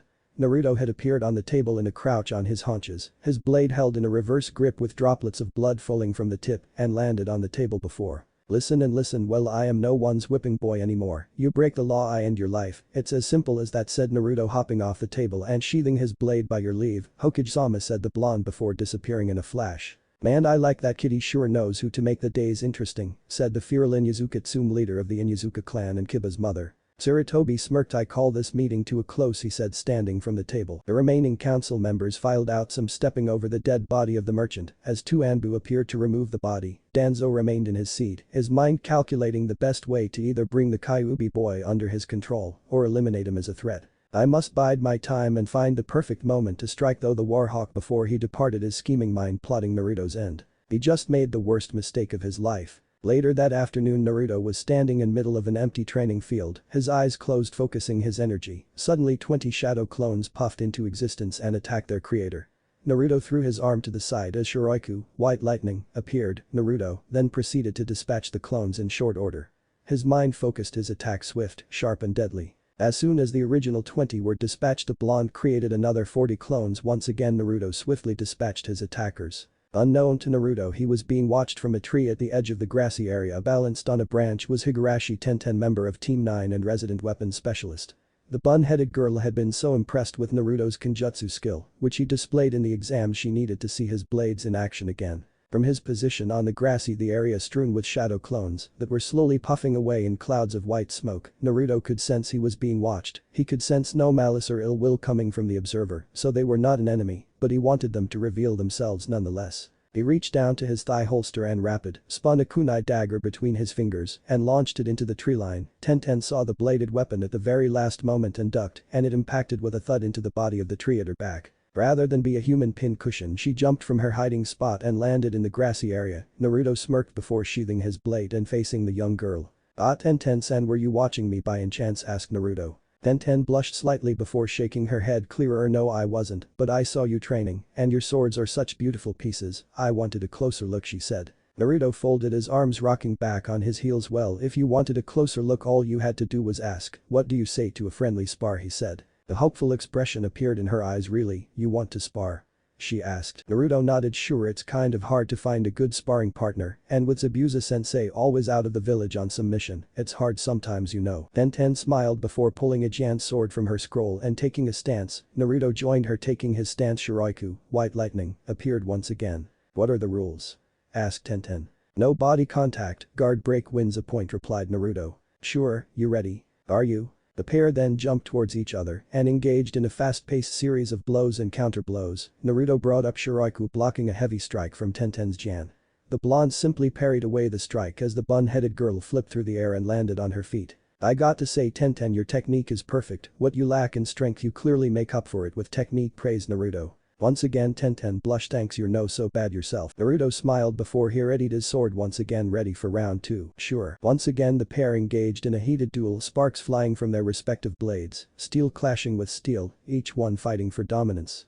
Tenten's eyes widened as she saw Naruto's blade rush towards her, raising her own blade to block. Naruto saw the block coming and adjusted the angle of his attack. The move sent Tenten's blade flying from her hand and spinning through the air, the sharpened point embedding deep in the ground. Naruto then touched the flat side of his blade to her bare arm, winning him the point. "I believe that is 1 point to me," said Naruto. "You got lucky with that, blondie," said Tenten, growling at him. "Then prove me wrong." The pair continued their duel until neither could gain the upper hand, each ending the battle with 5 points each. By now the sun had gone down and darkness had enveloped the village. Tenten stood to bid Naruto a goodbye. "We should do this again sometime, Naruto," she said, helping him to his feet. "Most definitely," replied the blonde. Tenten laughed before placing a kiss on the blonde's cheek and dashing away from the training ground on her way home. Naruto, shocked at her actions, rested a hand on the area she had pecked. "Ooh, Naruto-kun's got a girlfriend," mocked Kyuubi from inside his mind. "Quiet you," mumbled Naruto before he too departed on his way home. As of tomorrow morning, he would begin his training with Jiraiya of the Sannin.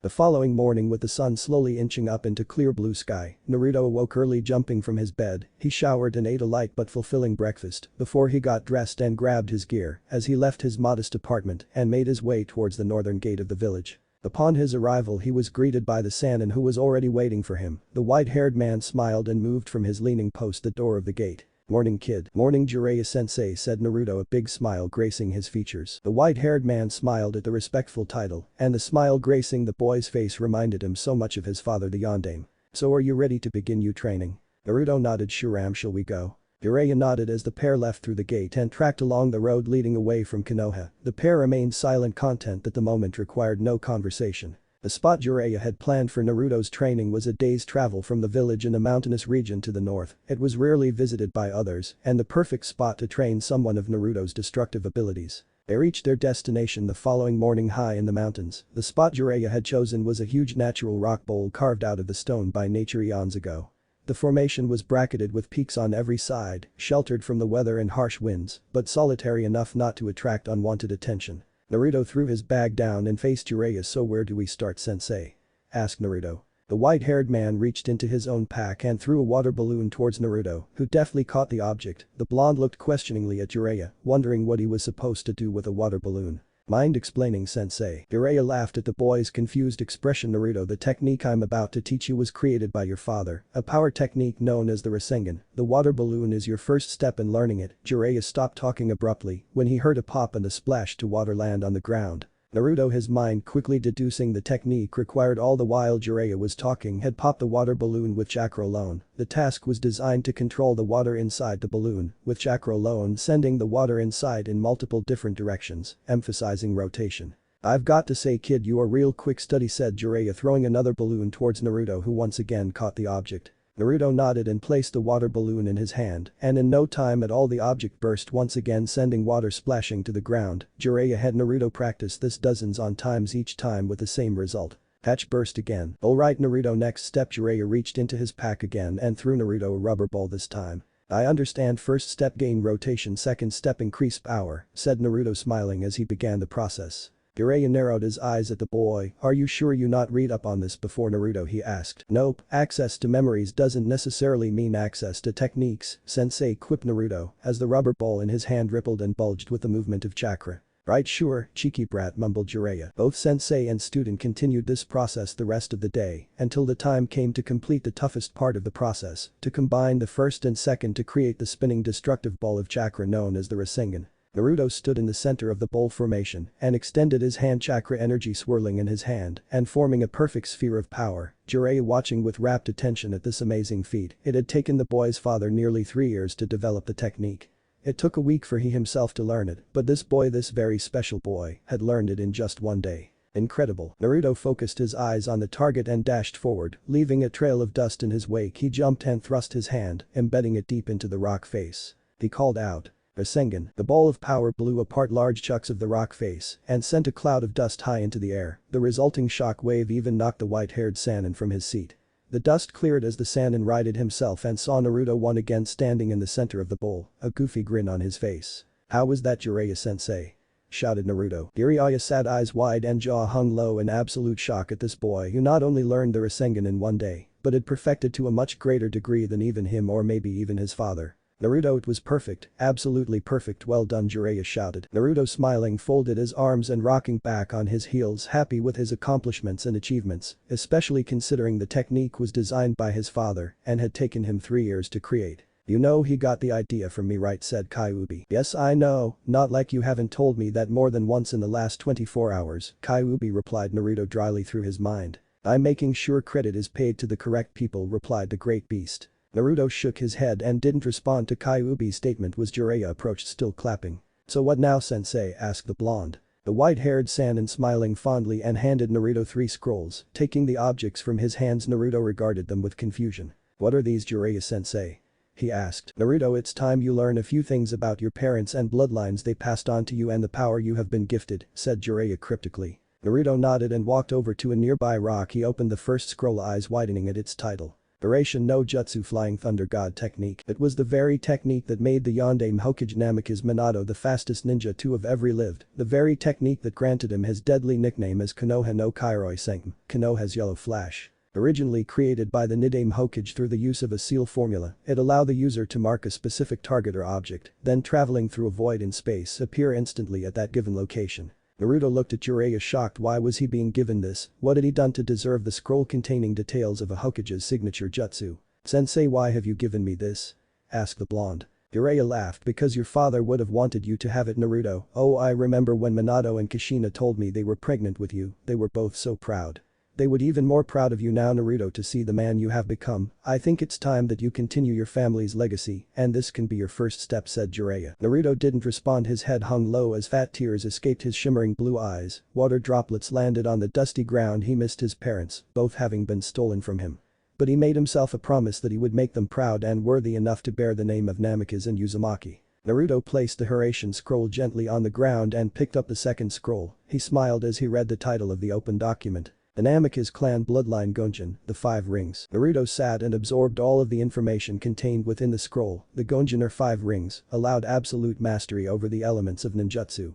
However, there were different stages that Naruto was not previously aware of. The second stage was known as Gonjin. Sashire, the 5 rings. Element soul, it allowed the user to become the pure embodiment of a chosen element. Be that fire, water, earth, wind, or lightning, and grant the user enhanced abilities while remaining in this form, however it only allows a user a set time limit of 30 minutes in each. The most powerful and final stage of the Gonjin was known as Gonjin. Tokukai, the 5 rings. Endless release, it allows the user to combine all the elements into their body, increasing their power tenfold. But much like Sashire, this form allows only 15 minutes of use due to the immense strain placed on the body. Naruto looked up from the scroll to see that Jiraiya had fallen asleep and night had descended over mountains. Naruto had been so engrossed in his reading, he had lost track of time. Feeling tired himself, he placed the scrolls away before grabbing his own sleeping bag and tucking himself in to grab some shut-eye. Sleep came quickly. For the next 29 days Naruto worked himself tirelessly in strengthening his abilities. For the goofball that Jiraiya often portrayed, he was a damn slave driver when it came to training.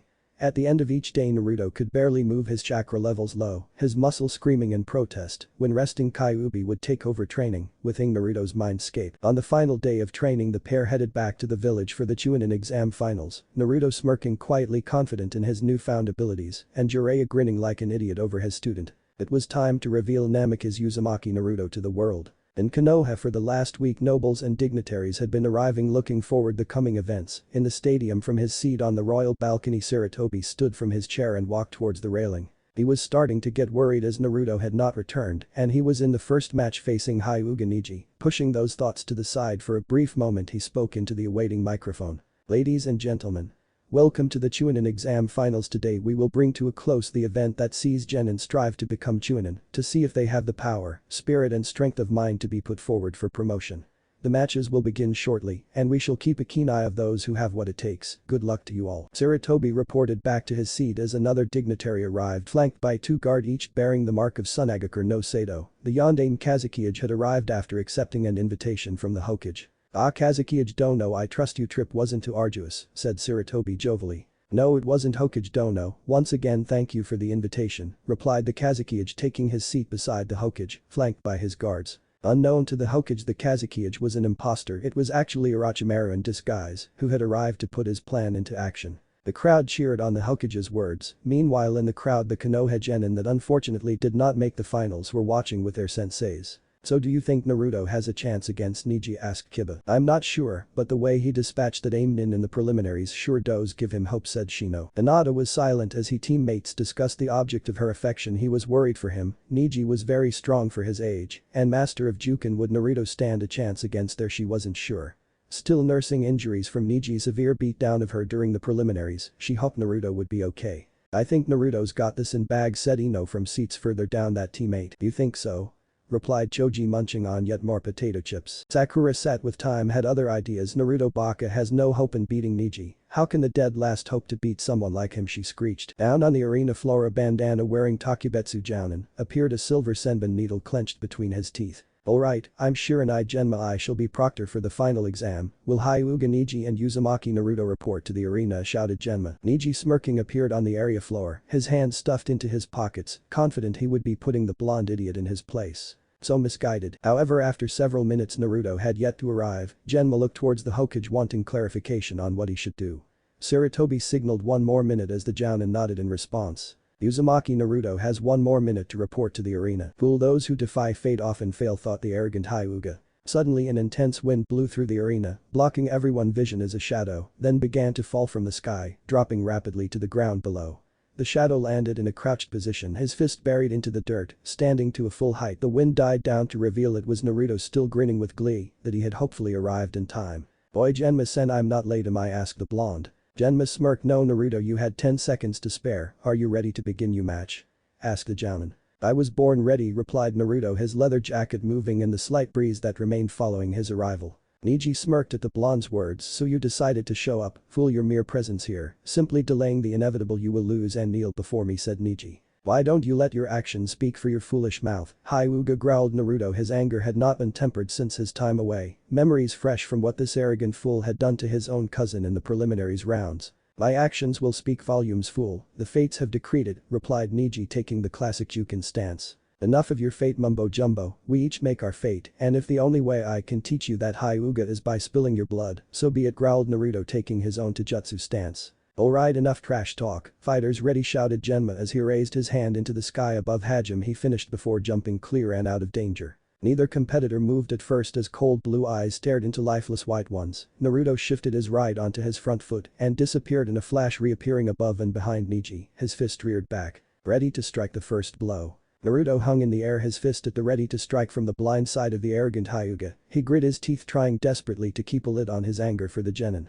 Naruto fist now mere inches from the Hyuga's face, only for it to stop, held back by an invisible force. Neji smirked as chakra swirled around him. He then spun his body, a dome of chakra encircling him as he called out. Pain, a signature technique of the main Hyuga family and only taught to its members, meaning Neji's use of it as a branch member was highly irregular. The shock of this evident by the face of Hyuga Hiashi, who was seated in the crowd with his youngest daughter Hanabi. "Kusama, isn't that?" whispered Hanabi. "Yes, the signature of main house," replied Hiashi. "Neji, how strong have you become?" privately through the clan head. Naruto smirked as he skidded back across the ground before standing to his full height. Neji was stopped his spin as his chakra dome disappeared. "Interesting for you to utilize the Kaiten, the signature technique of the main family. Do they know you have this ability?" asked Naruto. Neji glared at the blonde. "I'm stronger than any of the main branch. I have nothing but hate for those fools, and I will prove myself to them." "And you, Uzumaki?" growled Neji. Naruto narrowed his eyes. "To live a life driven by hate is no life at all, Hyuga. You are blinded by it, and you will pay the price before this day is done," said Naruto, his voice devoid of all emotion. Neji smirked. "The fates have already foreseen you defeat at my hand, Uzumaki. You would do well to heed their call." Naruto took his stance, closing his fists. "I was never too good at following orders. TCH. Naruto smiled before he disappeared in a flash. Neji stood ready in his Jaiken stance as Naruto reappeared behind him once again. His chakra-covered hand struck Naruto, only for the blonde to disappear in a puff of smoke. Naruto flashed in right in front of Neji, crouched low, his closed fist covered in chakra, rushing at close range as the blonde called out. "Bisoku. Nenshifushi, high gear, burning knuckle." Naruto fist became enveloped in dense chakra and impacted Neji's chest. The hit sent the Hyuga rocketing across the arena and impacting the concrete of the wall at its edge. The crowd was instantly shocked into silence at the incredible hit delivered by the supposed dead last had landed and overpowered the Hyuga genin with mere taijutsu. Neji fell from the impact crater high above the ground in a heap. His entire body ached, his chest heaved, fighting for breath as he spat a glob of blood onto the ground. "This proves my point, Hyuga, that there is always someone out there that is stronger, faster and just better than you.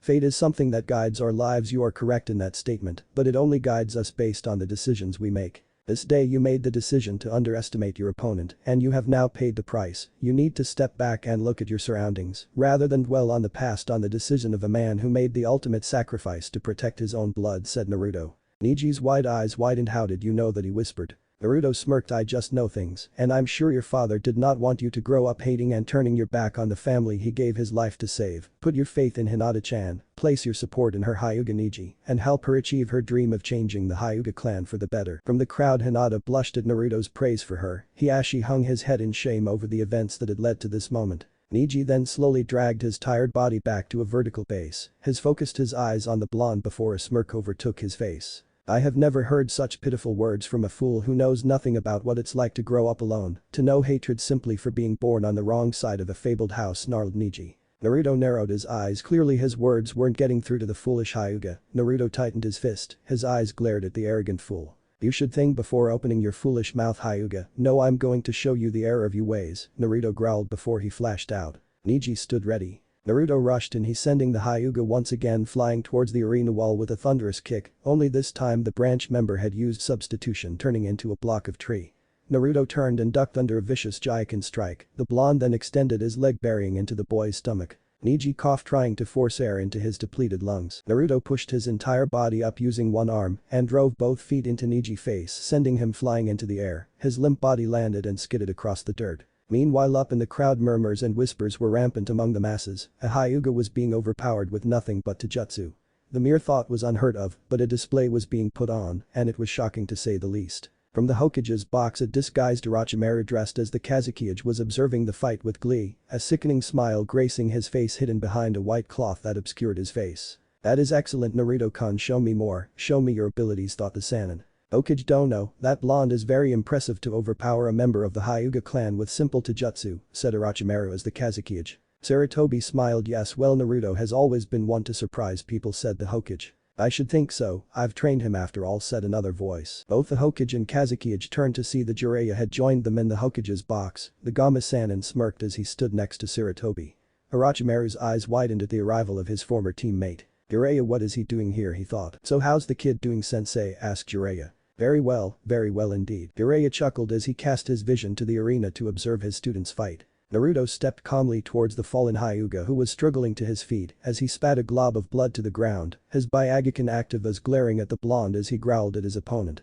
He knew his eyes allowed him to see every movement the blonde was making, but his reactions just simply could not keep up him. Can you see the error of your ways, Hyuga? What are you babbling about, Uzumaki? Naruto smirked. Can't you see that as long as you hold hate in your heart, you cannot hope to defeat me? We'll see about that, fool, screamed Neji as chakra engulfed his hands and rushed towards Naruto. You are within my field of divination, he said, striking Naruto with the first of many two-fingered strikes. Neji moved in rapid succession, striking Naruto in multiple locations, before landing the final hit as he called out. Hakirakujkin SHM, 8 trigrams, 64 palms. A smirk appeared on Neji's face as he landed his final strike, a sense of accomplishment filling his body. However, much to his surprise, Naruto just stood rigid, his head hung low, his blonde hair casting a shadow over his eyes. Naruto-kun, whispered Hinata from her spot in the crowd watching the fight, having recovered in it from her injuries sustained in the last round. Man, do you think Naruto's okay, asked Shaoji looking at Ino seated next to him. I don't know, murmured Ino. Kiba, the voice of optimism, come on guys, this is Naruto, he'll be fine, said Kiba with his dog Akamaru, voicing his agreement with a bark. The Genin team watching closely for what was about to happen.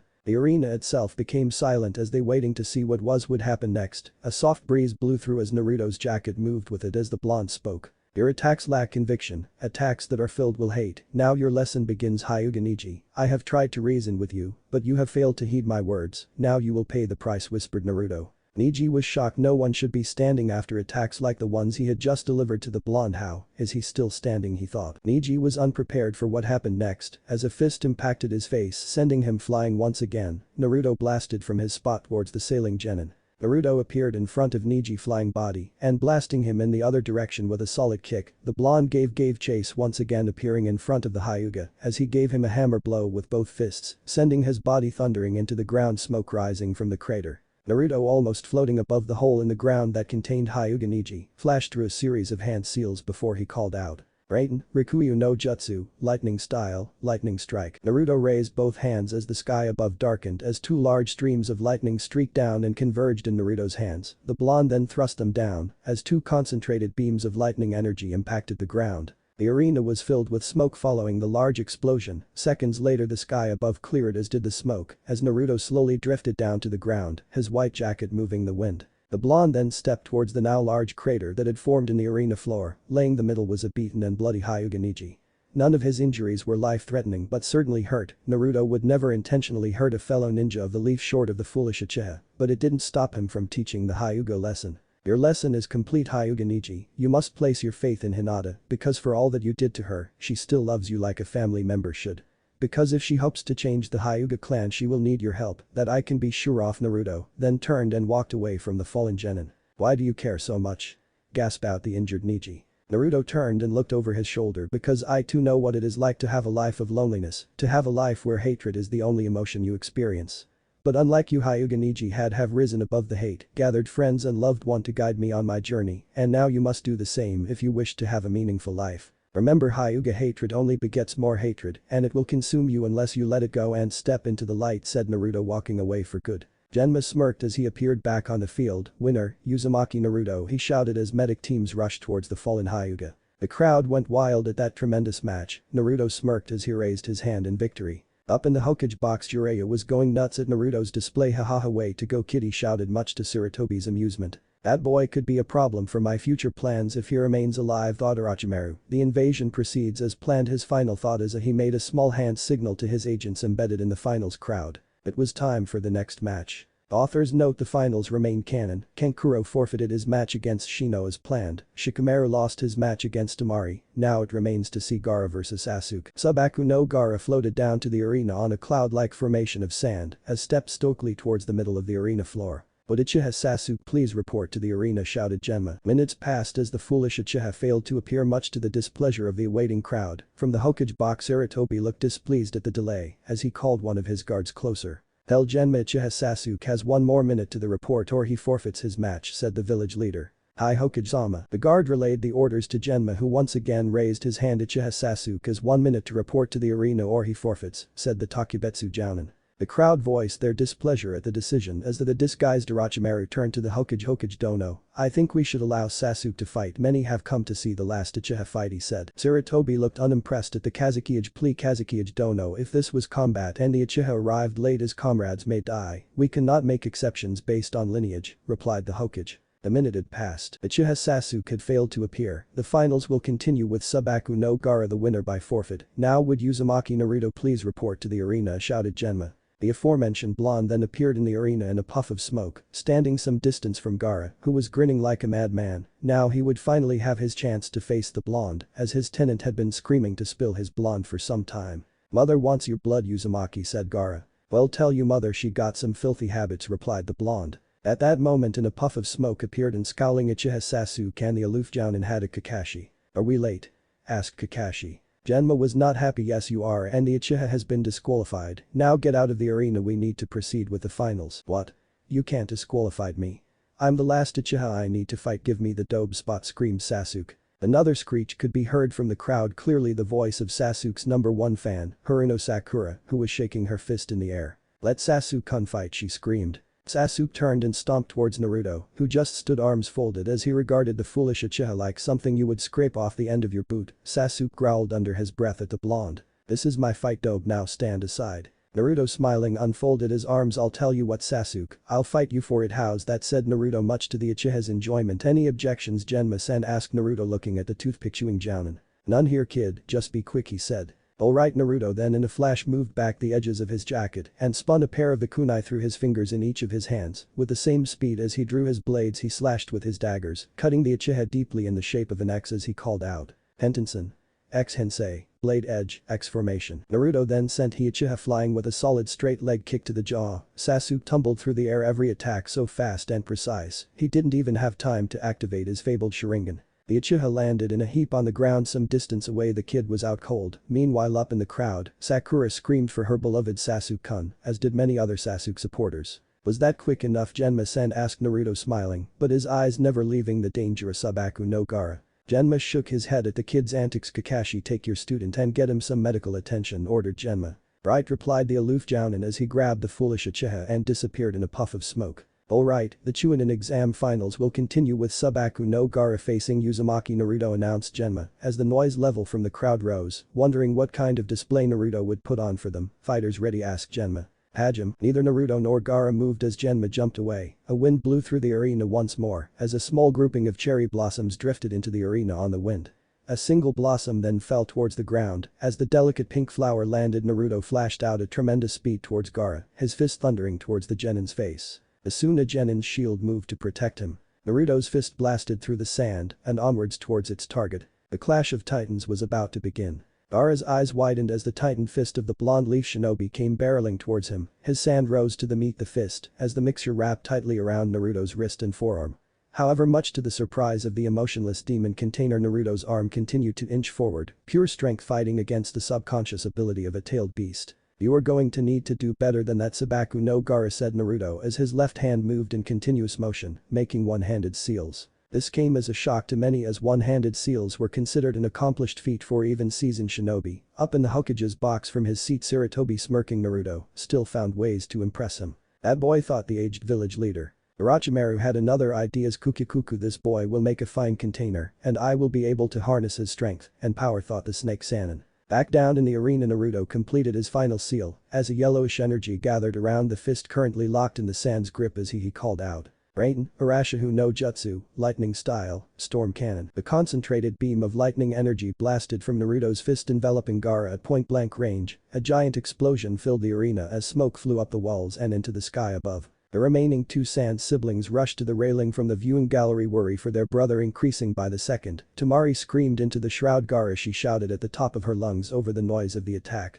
Soon enough the smoke cleared as Naruto stood in the center of the arena, his white jacket moving the intense wind his attack had created. Some distance away, Gaara stood to his feet, his sand-like armor that covered his body was covered in holes and cracks. That armor of yours is impressive, Sabaku no Gaara, to still be standing after taking a full shot at point-blank range, said Naruto, once again his hair shrouding his eyes in shadow. Uzumaki Naruto, I will prove my existence by bathing in your blood, growled the Tsunejinshi. Then come at me, Sabaku no Gaara, if you wish to prove your existence, said Naruto, his white trench coat moving in the breeze. Gaara folded his arms as the large of amounts of sand escaped from his now uncorked gourd. The mass of sand moved under the complete control of Gaara, who then ordered the thick arm of sand towards Naruto as it moved rapidly. Naruto backflipped, avoiding the sand barrage. The blonde continued to duck, dive and dodge the limitless amount of sand. Naruto then jumped aside, skidding across the dirt-covered ground. He looked left and right as two identical arms of sand rushed him from both sides. The Leaf Genin then skidded backwards, once again avoiding the hit as his hands rushed through a series of seals before he called out. Taiten, Makeka no Jutsu, Fire Style, Hellfire. Naruto took in a deep breath before rapidly expelling the contents of his lungs as a powerful, almost white blast of flame struck the sand barrage. The intense heat melted the sand to its most basic byproduct of intense heat. Glass. Naruto then thrust his palms forward, having cut his flame stream as white embers and shards of glass covered the arena, with some still falling from the sky. The blonde smirked before he called out once more. Gyuten, Amatsuka's no Jutsu, Wind Style, Heavenly Wind. Then a powerful blast of wind erupted from Naruto's hands, catching the shards of glass and ignited some still burning embers. Flaming sharpened projectiles streaked towards the Tsunejinin, whose protective shield of sand moved to protect him. Satisfied the barrage had ended, Gaara lowered his protective sand wall and stared at the blonde who stood some distance away. The Tsunejinin smiled maniacally. You are truly worthy, me proving my existence, Uzumaki Naruto, said Gaara. Fighting is not the only way to prove one's existence, Gaara. You prove you're alive every day you spend on this earth, said Naruto, knowing exactly the kind of life that Gaara had lived through, because it was one he had lived through himself, for that was the life of a Jinchuriki. Gaara stared at Naruto in an emotionless manner. You know nothing of what I have lived through, the fear, the crushing loneliness, hated by everyone you meet, said Gaara. Naruto nodded his head. I know about all of those things, because it describes my own life perfectly. We are more alike than you think, Sabaku no Gaara, replied Naruto. Gaara stared at the blonde for a moment, shocked at the revelation, until he gripped his head in pain as the booming voice of his barley-contained tenant, the Ichibi no Shukaku, screamed. Kill him now and feed me his blood, prove your existence, screamed the beast. Gaara stumbled, gripping his head tightly, trying to block out the voices screaming inside his mind. From the viewing gallery, Temari and Kankuro rushed to the railing once more, seeing that Gaara was in trouble. Gaara shouted Kankuro. Gaara then screamed into the sky with all his might before he grinned like a madman at Naruto and unleashed a massive wave of sand towards the blonde. Naruto jumped back, avoiding the crushing wave of sand. Gaara swept his hands in fluid motions, controlling the sand and its direction. Naruto's eyes widened as he felt the telltale grip of the sand around his right ankle. Rapidly the sand overtook his entire body as Gaara clawed his fingers. Now die, Uzumaki, screamed the Tsunejinin, closing his fingers into a fist and calling out. Sabaku Kaiu, Desert Coffin. Naruto struggled against the sand's vice-like grip, which he could feel constricting and crushing his body. He tried to move his fingers, but the sand was just too strong. Gaara, smiling like a madman, then turned his closed fist and called out yet another technique of destruction. Sabaku Saosu, Desert Funeral. The sand surrounding Naruto then dragged him under and then imploded as blood seeped into the sand. The crowd was shocked into silence at the display, from the genins to the civilians. Both Jiraiya and Sarutobi from the spot in the Hokage's private box narrowed their eyes as the arena Naruto was harder to put down than that. They could still sense the blonde's faint chakra signature and wondered just what he was up to. Orochimaru, still in his Kazekage disguise, smiled behind his shroud. Kukuku, it looks like you were nothing but a one of Naruto-kun, thought the Snake Sannin. Naruto-kun, whispered Hinata, tears springing from her eyes at the supposed loss of the blonde genin. Kiba and Chaoji were also shocking into silence, stuttering at what had just happened. Ino sat wide-eyed and silent, much like the others. Silence still reigned over the arena as Gaara returned his sand to his protective gourd and turned, walking away. Suddenly clapping from heard, breaking the quietness of the arena. This wasn't clapping from the crowd, as the Tsunejinin turned to see a smirking blonde leaning against the arena wall, smirking at him. Is that all you've got, Sabaku no Gaara? Demanded Naruto, glaring hard at the redhead. The crowd murmured and spoke in hushed whispers at the sudden arrival of the blonde. How had he survived, thought many. Meanwhile the Leaf Genins all cheered at Naruto's sudden reappearance. Naruto-kun, said Hinata happily. Way to go, Naruto, shouted Kiba. Taoji was so happy he was munching rapidly on a bag of potato chips. How are you still alive, asked Gaara. We are shinobi, deception is our art. Now tell me, is that all you've got? I expected so much more from the Jinchuriki of the Ichibi no Shukaku, said Naruto. How did you know? Demanded Gaara. We can sense others, said Naruto simply. Gaara's eyes grew wide at the revelation. So you know what it means to be a Jinchuriki, asked the redhead. I do and know this loneliness is not the answer, it only begets more loneliness, you need to find a reason to live Gaara, you need to find something to protect said Naruto. Something to protect thought Gaara. From inside its defective seal Shukaku, sensing his jailer's conflict had now had enough he wanted that blonde blood feed to him, the one-tailed beast, then flooded the boy's chakra system with his demonic chakra. Gaara feed me this brat's blood, I command you to kill him. Now. Screamed the demon from inside the seal. Back in the real world Gaara gripped his head in pain at the screams that enveloped his mind coming from the seal, once again he smiled like a madman and unleashed his sand once again. Now you die for real Uzumaki, no more tricks you will prove my existence screamed the redhead. Naruto took a stance as he watched the sand rush towards him, Naruto flashed through a series of seals and slammed his hands into the ground as he screamed out. Oden, Ryu no Hikari, Earth style, dragon scales. Multiple solid plates of rock and dirt rose out of the ground and surrounded Naruto, the individual plates of the earth spun rapidly around the blonde blocking the sand attacks. From inside his protective dome Naruto took a horse stance, as each hand flashed through a series of one-handed seals, Naruto completed his sequence before he brought his hands together, his fingers clawed tips touching as a glowing orb of energy surrounded his hands. That sneaky little brat whispered Jiraiya seeing what the blonde had planned, back down on the arena floor, Naruto smirked as he called out his newest technique. Ranton, Tadahauka no Jutsu, storm style, heavy gunfire. From the orb of energy surrounding Naruto's hands, hundreds of yellow energy beams rushed towards Gaara, the redhead sand shield once again rose to protect him, however it was futile as the beams were relentless as they struck Gaara multiple times, the attacks continued until the Sunagenin was backed up against the arena wall. Naruto, still protected by the earth and dragon scales, poured more chakra into his attack as the energy beams increased in size and frequency, smoke shrouded the arena as the arena wall started to crumble away. Leaf Ninja moved the crowd back to stop the wall was collapsed after what seemed like hours of relentless attack, Naruto dropped his technique as the scales crumbled to dust and returned to the earth. The attack was something Naruto had discovered completely by accident while training with Jiraiya, thanks to his bloodline and his control, he discovered he could mix compatible elements together to create brand new ninjutsu. As the smoke cleared Naruto narrowed his eyes at what he saw, Gaara had surrounded himself in ball of sand, a cocoon almost. From the viewing gallery Kankuro and Temari nodded to each other, it was time to put the plan into action. Naruto jumped backwards as a claw arm of sand thrust towards him, a single demonic eye appeared visible through a small hole in the sand sphere. From the Hokage's private box Orochimaru made a secret hand seal, from inside the crowd, a masked shinobi placed his hands in a seal as hundreds of feathers descend over the crowd. The shinobi cast a sleep genjutsu to incapacitate the crowd, many Chunin and Jounin dispelled the simple genjutsu, negating its effects even some of the more astute genin negated the simple genjutsu. From the Hokage's box one of Orochimaru's guards threw a smoke bomb to the ground covering the area, Naruto looked up seeing the smoke bomb's explosion Jiraiya-sensei he whispered. Suddenly Naruto found himself surrounded by dozens of masked Suna and Odo ninjas, Naruto smirked so Suna and Odo are working together thought the blonde. Jiraiya then stood at the railing and shouted down to his student, Naruto we are under attack, you deal with that Jinchuriki and we'll handle the arena, said the Gama-sanin. Got it, how exactly are you going to handle us kid? Asked one of the Odo Jounin. Naruto smirked before he clawed his right hand as a perfect spinning sphere of chakra appeared, the Rasengan, with his left, he pulled a special Tri-kunai and threw it into the air calling out.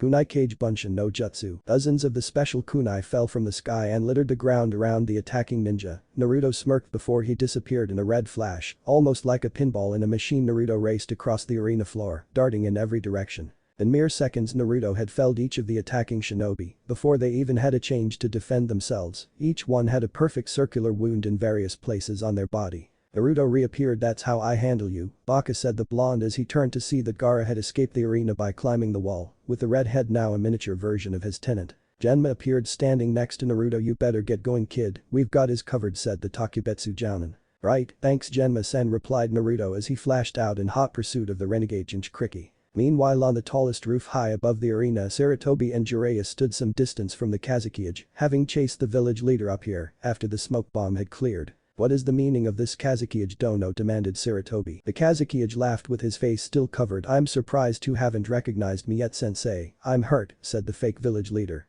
Sensei, Jiraiya then stepped forward, so you've returned to do harm to the leaf once more have you Orochimaru said Jiraiya frowning at his former teammate. Kukikuku Jiraiya Baka how did you know said Orochimaru removing the white cloth that covered his face, revealing a shen gray skin and yellow snake-like eyes. "You can thank my newest student for that," said Jiraiya proudly. Sarutobi then stepped forward. "Orochimaru, as leader of Konoha, I will stop you before harm this village again. You can try, sensei, along with that perverted ex-teammate of mine, but you will fail, and the leaf will burn before this day is done," replied the Snake-san. "And bring up the shield," he ordered, as 4 shadows sprung from their Tsunagard disguises and placed themselves at each corner of the roof. Shishi engine. The large violet chakra barrier then covered the entire roof and stretched into the sky. Now no one could get in or get out. "I would hate for us to be disturbed," said Orochimaru with a shrug. The 3 cage level of shinobi then stood squaring off, 2 protectors and 1 attacker, each stood ready preparing for battle inside the barrier. From the crowd, Kakashi observed the violet barrier extend into the sky. He then saw dozens of Odo and Suna shinobi then appear in the arena.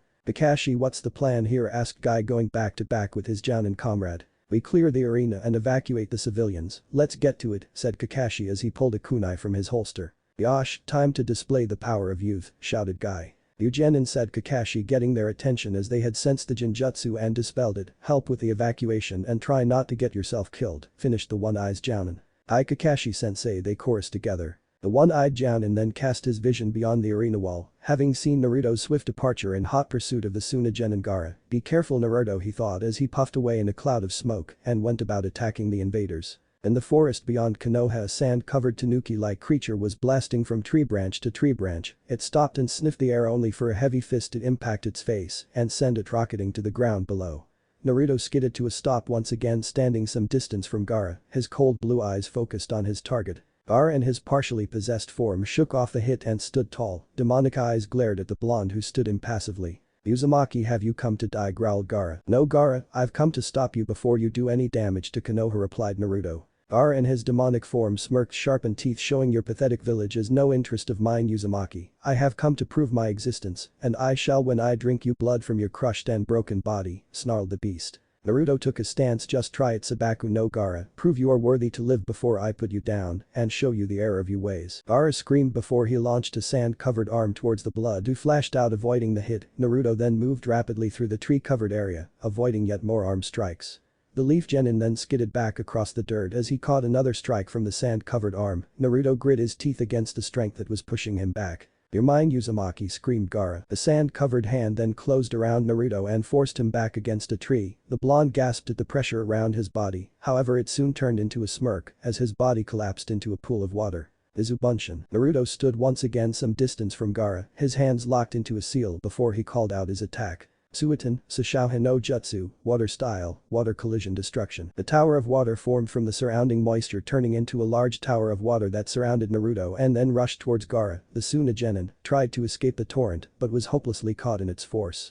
Naruto cancelled his technique as the watery attack subsided and absorbed itself into the ground. As the blonde stepped towards the fallen form of Sabaku no Gaara, said Tsunagenin, whose sand-covered body was falling away having absorbed too much water. "Damn you, Uzumaki, I'll kill you," growled the demon-possessed Gaara. "Wake up, Gaara, wake up and look around you," snarled Naruto. "You scream of recognition. You strive to be acknowledged for who you are. I know what that feels like. I know what it's like to be forgotten simply for containing a tailed monster," said Naruto. The remainder of Gaara's sand slipped from his body, revealing his normal human appearance. The redhead looked angrily at the boy stood in front of him. "What would you know about anything I've been through?" he screamed. "Because we are the same. You were me before I discovered that I was never alone. I had friends and loved ones willing to recognize me for who I was," said Naruto as he extended his hand. "Take my hand, Gaara, and stand up and be recognized by a humble ninja of the Leaf Village," said Naruto, smiling. Gaara took Naruto's hand as the blonde hauled him to his feet. An evil smirk then appeared on the redhead's face as an arm of sand appeared suddenly and attacked Naruto. The blonde disappeared in a puff of smoke while the real him appeared some distance away. Gaara screamed into the sky as his sand once again formed in a tanuki-like creature once more. The sand-covered arms then moved in a whip-like fashion as Gaara called out. Suna Shuriken. Dozens of sand constructs rushed towards Naruto, who deftly avoiding the flying projectiles. Gaara, once again enraged at the blonde's defiance, opened his mouth and screamed into the forest. Gyuden. Mugen Sajin, Datapa, Wind Style, Infinite Sand Cloud. Great breakthrough. Gaara opened his mouth and unleashed a powerful chakra-infused sand blast. Naruto flashed through a series of seals, calling out his own attack in response. Kaiten, Juryuhen no Jutsu, Fire Style, Imperial Dragon Flame. Naruto spewed out a large jet of white-hot flames and further increased by the power of Gaara's demonic wind. The flames charged towards the possessed Tsunagenin. The explosion cast black smoke high into the air with many of trees in the forest, no set ablaze of charred from the smoke. Naruto stepped forward, his feet crunched the charcoaled ground underfoot. He stepped towards to a charred but alive Gaara. The Sunagenin was out cold, the repeated attacks with both fire and water, and pushed his body to the limit. But the murmured Naruto before he jumped back as a huge amount of sand converged around the unconscious genin. The tower of sand stretched into the sky before taking on the form a giant tanuki. "Ahaha, I'm free, ha ha ha," screamed the Ichibi no Shukaku, now fully released with Gaara's unconscious state, as it flattened trees underfoot and stomped around the empty forest. "Oh shit," cursed Naruto as she bit his thumb and ran the blood-covered digit down the palm of his left hand before slamming it into the ground, calling out. Fuchius no Jutsu, summoning technique. The giant cloud of white smoke covered the forest as began to clear. A beastly roar could be heard. As the smoke completely disappeared, it revealed a giant green and yellow serpentine dragon. The mighty dragon unleashed a huge roar as Naruto landed on its head, its clawed legs dug into the ground as it stretched its body into the sky. "Naruto-kun, for what reason have you summoned me?" asked the dragon. "Ryuka Dono, my village is under attack and we now have a tailed beast rampaging around. I need your help to stop it," explained the blonde. "Tailed beast, you say? You certainly have some interesting battles, Naruto-kun, but as High King of Dragons I cannot allow this injustice to continue. I will help," said the mighty dragon. Kyuubi then spoke from inside Naruto's mind. "Naruto, you need to wake that kid up. As long as he remains asleep, the longer Shukaku remains in control," said Kyuubi. "Understood, Kyuubi," replied the blonde. Shukaku then turned, having seen the dragon appear, and noticing the blonde perched atop its head, he smirked, knowing he would still get to bathe in the blood of his enemy. "Ooh, dragon, I'll enjoy stripping the flesh from your bones," screamed Shukaku. Ryuka did not take kindly to this insult. "Try it, demon filth, I will end you and roast your dead carcass over my imperial flames," snarled the mighty Dragon King. From inside Naruto's mind, Kyuubi did not take too kindly to such an insult. "Hey, who you calling demon filth?" said the Nine Tails. Shukaku, having enough of the conversation, inhaled deeply before he blasted out numerous chakra-infused air bullets. Ryuka maneuvered his body around the bullets as they passed harmlessly by. The Dragon King then spun as its scaly tail smashed into the sand demon's chest, knocking him into the ground. Ryuka then opened his giant maw, a ball of fiery energy gathering in the empty space, before the summoned beast called out. "Raipu, Keonrashi no Jutsu, Dragon Art, Heat Storm." The Dragon King unleashed giant blast of fire from its mouth which washed over the entire area. Shukaku stood to its feet, its sand-covered hands trying to hold back the torrent of flames, but the heat was simply too much as its hands started to turn to glass.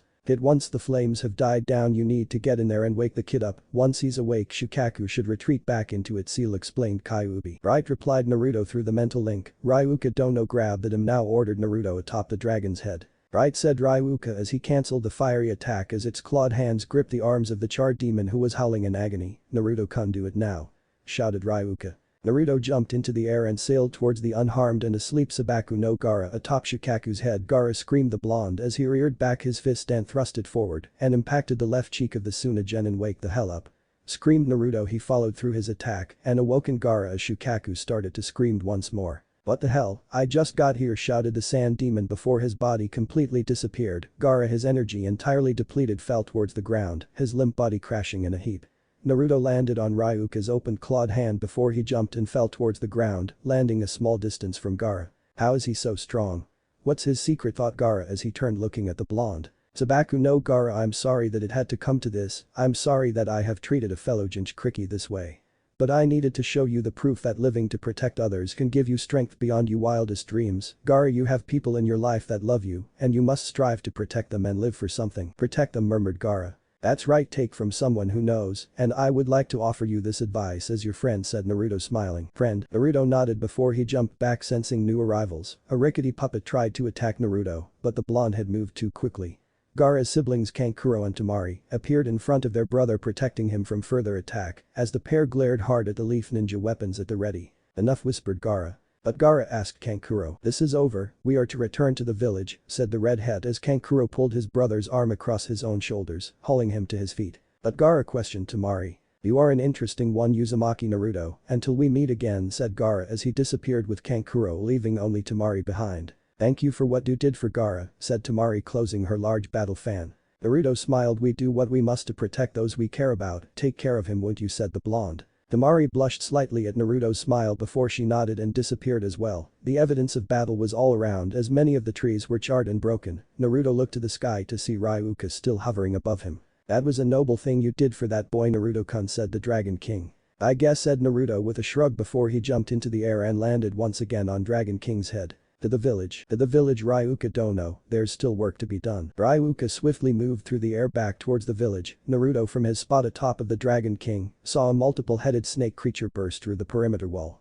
The ninjas of Konoha fought hard to push back the beast. Naruto made a cross symbol with his fingers and called out, Age Bunshin no Jutsu, Shadow Clone Technique. 2 exact clones of Naruto appeared on the dragon's head. At the brisk pace they soon reached the village. Looks like they need some help, Naruto-kun, said Ryuka. Sure do, said Naruto as he nodded to his clones who completed the needed hand seals and slammed her hands down, both calling out. Fuchius no Jutsu, summoning technique. 2 giant puffs of smoke appeared in the tiger, and a bellowing roar could be heard as a giant gleaming white tiger jumped to the ground and immediately attacked the multi-headed snake.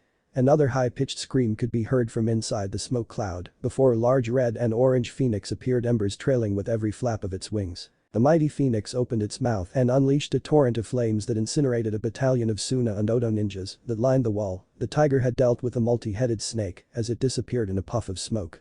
Snake meat my favorite, grumbled Haiku, the white tiger boss. You shouldn't eat that stuff, Haiku, said Shenro, the phoenix boss. Naruto landed on the perimeter wall and was met by Marino Ibiki, who had been commanding the defense of the wall, along with numerous other Leaf Chunin and Jounin. Ibiki-sen, I'm sorry I'm late, said Naruto looking at the scarred Jounin. Pretty impressive job, kid, thanks for the assist. No problem, now my summons will be able to deal with another new summoned snakes that appear along with the defense of the village, but I need to find Hokage-sama and Jiraiya-sensei, where are they?